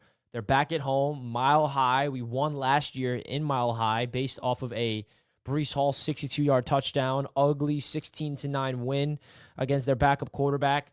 And this game is obviously personal for our coaching staff. Nathaniel Hackett wants to go after there and prove that, F. Sean Payton. And this game has been circled since those comments were spoken. So, listen, Justin Fields picked apart that defense, 70 points on that defense 2 weeks ago. Patrick Surtain is one of the best corners in the league, but outside of that, man, their defense absolutely is not playing good football. Terrible. And if there's any possible way this Jets team wins, it needs to be the offense of ours and Zach Wilson's aggressiveness. You see Justin Fields, what was he doing up until that game against the Broncos? Absolute Killing trash. Justin Fields. Oh, yeah. Justin Fields was doing I thought doo-doo. you meant against them yesterday. Yeah, doo-doo. Like, Justin Fields looks abysmal, and then he goes out there, and everyone's like, oh, Justin Fields is back. But everyone's like, yeah, but he's versus the Broncos, so it doesn't really matter. So there's no excuse for Zach. We're singing your tune, Zach. You deserve all the praise last night for you bouncing back and showing that you're actually capable of making big-time level throws. But if you go out there against the Broncos and stink it up, that's it. Like, this is it. This is it for you, man. You want to stack it up? This is your time, Zach, and be aggressive. And the Jets got to keep that momentum going as an offensive coaching staff. Press, aggressiveness, shots down the field, first down, play action shots. Let's go. Let's get this freaking thing rolling, and let's get to 2-3 on the year heading into the Eagles game, man. I mean, dude, we're in a critical point in the season now. I mean, everybody was saying 3-3 into the bye, that would be great. That would be fantastic. That looks pretty unlikely, if you ask me. I think it's looking more like 2-4. I don't think this team can beat the Eagles as it stands right now. We've also yet to beat the Eagles in franchise history. Let that sink in. But But, this is an absolute must-win game against the Broncos because all of a sudden that, that second half schedule of the season post-bye that was looking super light, I don't know. I mean, I can't bank on Zach Wilson to keep playing the way he's been playing. Obviously, we only have yesterday's game to talk about. But, history shows that it's more likely that this is a one and done rather than the beginning of, something special. So absolute must win against the Broncos because then we got the Eagles. Then we got the Giants. Who knows how that game's going to go? Then we got the Chargers. Who knows how that game's going to go? Then we got the Raiders. Then we got the Bills. Then we got the Dolphins. Falcons and Texans are not the games that they were before the season started. Both teams look like they have some life. The Dolphins are obviously, have a crazy potential to put up points whenever. The Commanders freaking hung on with the Eagles yesterday and made it a game. The Browns have been killing it, and we can't find a freaking way to beat the New England Patriots. So, all of a sudden that second half schedule of the year is not looking as light as it once did based on, how we're looking, based on how other teams around the league are looking. So we are absolutely in a situation where we must beat the Denver Broncos. I don't care how we do it. We just have to come away with a win. And I'd like us to at least look competitive against the Eagles going into the bye, but absolute must win going into this Broncos game. I hate to say it like this. I know it's still relatively early in the year, but this feels like, if we don't beat the Broncos, the season is really over, truly. Yeah, and I think that we're about to win 2 straight games, go to 3-3 by the bye. Let's go, baby. I see it. I see the vision based off of the fight and the resilience and the ability to compete with the Super Bowl champion Kansas City Chiefs. Any man can be beat any given Sunday, and that's what I was preaching on my channel. That's what I was tweeting out before that game because I heard everybody just counting out the Jets last night, and it was driving me nuts. I know we're heavy underdogs. I know we can't beat the Cowboys and the Patriots, but why is everybody counting out the Jets so easily? And it was driving me nuts, and I'm going to keep that same energy. I know we lost, and I know I was wrong, but I believe, and I'm going to continue to preach this, we got to beat the Broncos before we look ahead to the Philadelphia Eagles. But based off what I saw from this team last night, any man can be beat any given Sunday. And this coaching staff has a big-time test because we're on a 3-game skid. And you are right, Jack. If we lose Sunday, it's going to be the sky's falling. The sky will be collapsing if we lose. You go steal a win in Denver. You're back home against the Philadelphia Eagles. And let's get to 3-3 by the freaking bye week. I'm going to manifest it into existence. Sign the me up. season is not over. 1-3 to start it off. Get to 3-3. Brand new season. 500 slate. And by the way, the AFC is wide open. Wide open. Okay, the NFC looks better than the AFC right now. There's not an unbeaten team in the AFC. There's, what team in the AFC is the best? You can argue the 2 teams in our division, the Bills, the Dolphins, right? I mean, the Bengals are not looking good at all. The Ravens, the Browns are not looking good with their starting quarterback. I mean, you look around the Chargers. The Jaguars are frauds.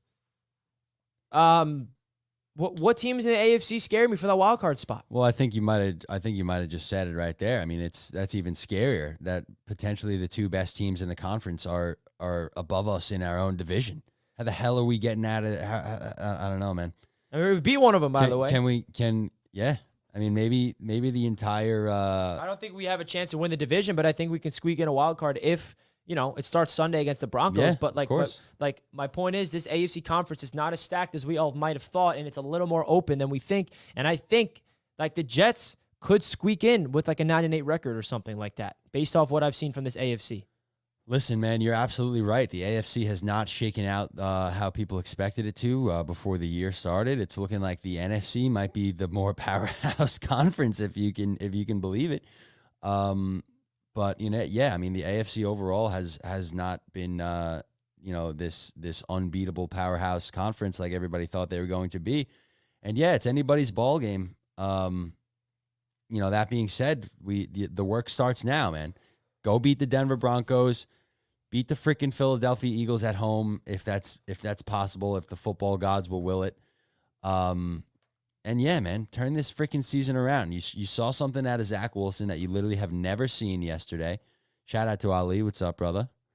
You saw something from Zach Wilson that you've literally never seen yesterday. After getting absolutely gashed to start out the game, the defense held their own in the second half and only allowed 3 points in the second half. And yeah, I mean, there's always positives to be taken away from everything. But now the Jets really have no more time to sit around. They got to go out there. They got to capitalize. It starts by beating the Denver Broncos. Hopefully we can find a way to beat the Philadelphia Eagles. And then all those games that I just mentioned, the Giants, the Falcons, the Texans, throw the Raiders in there. Commanders. The Commanders, all the games that we should win, that we're supposed to win. There's no more room for error. We have to win those games that we're supposed to win if we want to salvage this season, So we'll see, man. We'll see. Can Zach Wilson be consistent? Can he keep it up? Can he be the guy, at least for the remainder of this regular season? Because we know Aaron Rodgers coming back for the playoffs when the Jets make the playoffs. Come on now. But yeah, guys, let's go beat the freaking Denver Broncos, man. Let's go, man. Expect a lot of stuff on the channel this week. Film breakdown when it comes out tomorrow. And tonight we got the AFC's roundtable at 6 p.m. Eastern time. Come represent Jets Nation in the chat. I'll greatly appreciate that, folks. And yeah, a lot of stuff coming on your way, man. We got a game against the Denver Broncos on Sunday at 4:25 p.m. Eastern time. Thank you guys for tuning in to episode number 5 of the Jets Media Podcast. It would mean a lot to us, guys, if you can simply go in the description of this, click the link, and download our podcast over there on Apple or Spotify, wherever you get your podcasts. Give us a rating, give us a review. We're trying to build this thing not only here on YouTube, but also on the podcast format. So, Jack, always a pleasure to get your takes and have you as the co-host of the Jets Media Podcast. And on to next week, man. On to next week. Let's go beat the freaking Denver Broncos. Thank you so much, everybody. Make sure to like the video, subscribe to the YouTube channel, check us out in podcast form wherever you listen to podcasts. Make sure you leave us a rating and a review. We really, really, really appreciate all the support. Thank you guys so much. Beat the Broncos. Let's go, baby. Let's go, Jets. Let's go. We're 2.5-point early underdogs in that game. I like it. Let's freaking go. Tyler, unlucky game last night. The refs are idiots. They are idiots, Tyler. Amen, Tyler. Very we appreciate unlucky. you, bud. Thank you so much, everybody. 34 super chats. Thank you all for sending in those generous super chats. And we'll catch you guys in next week's episode.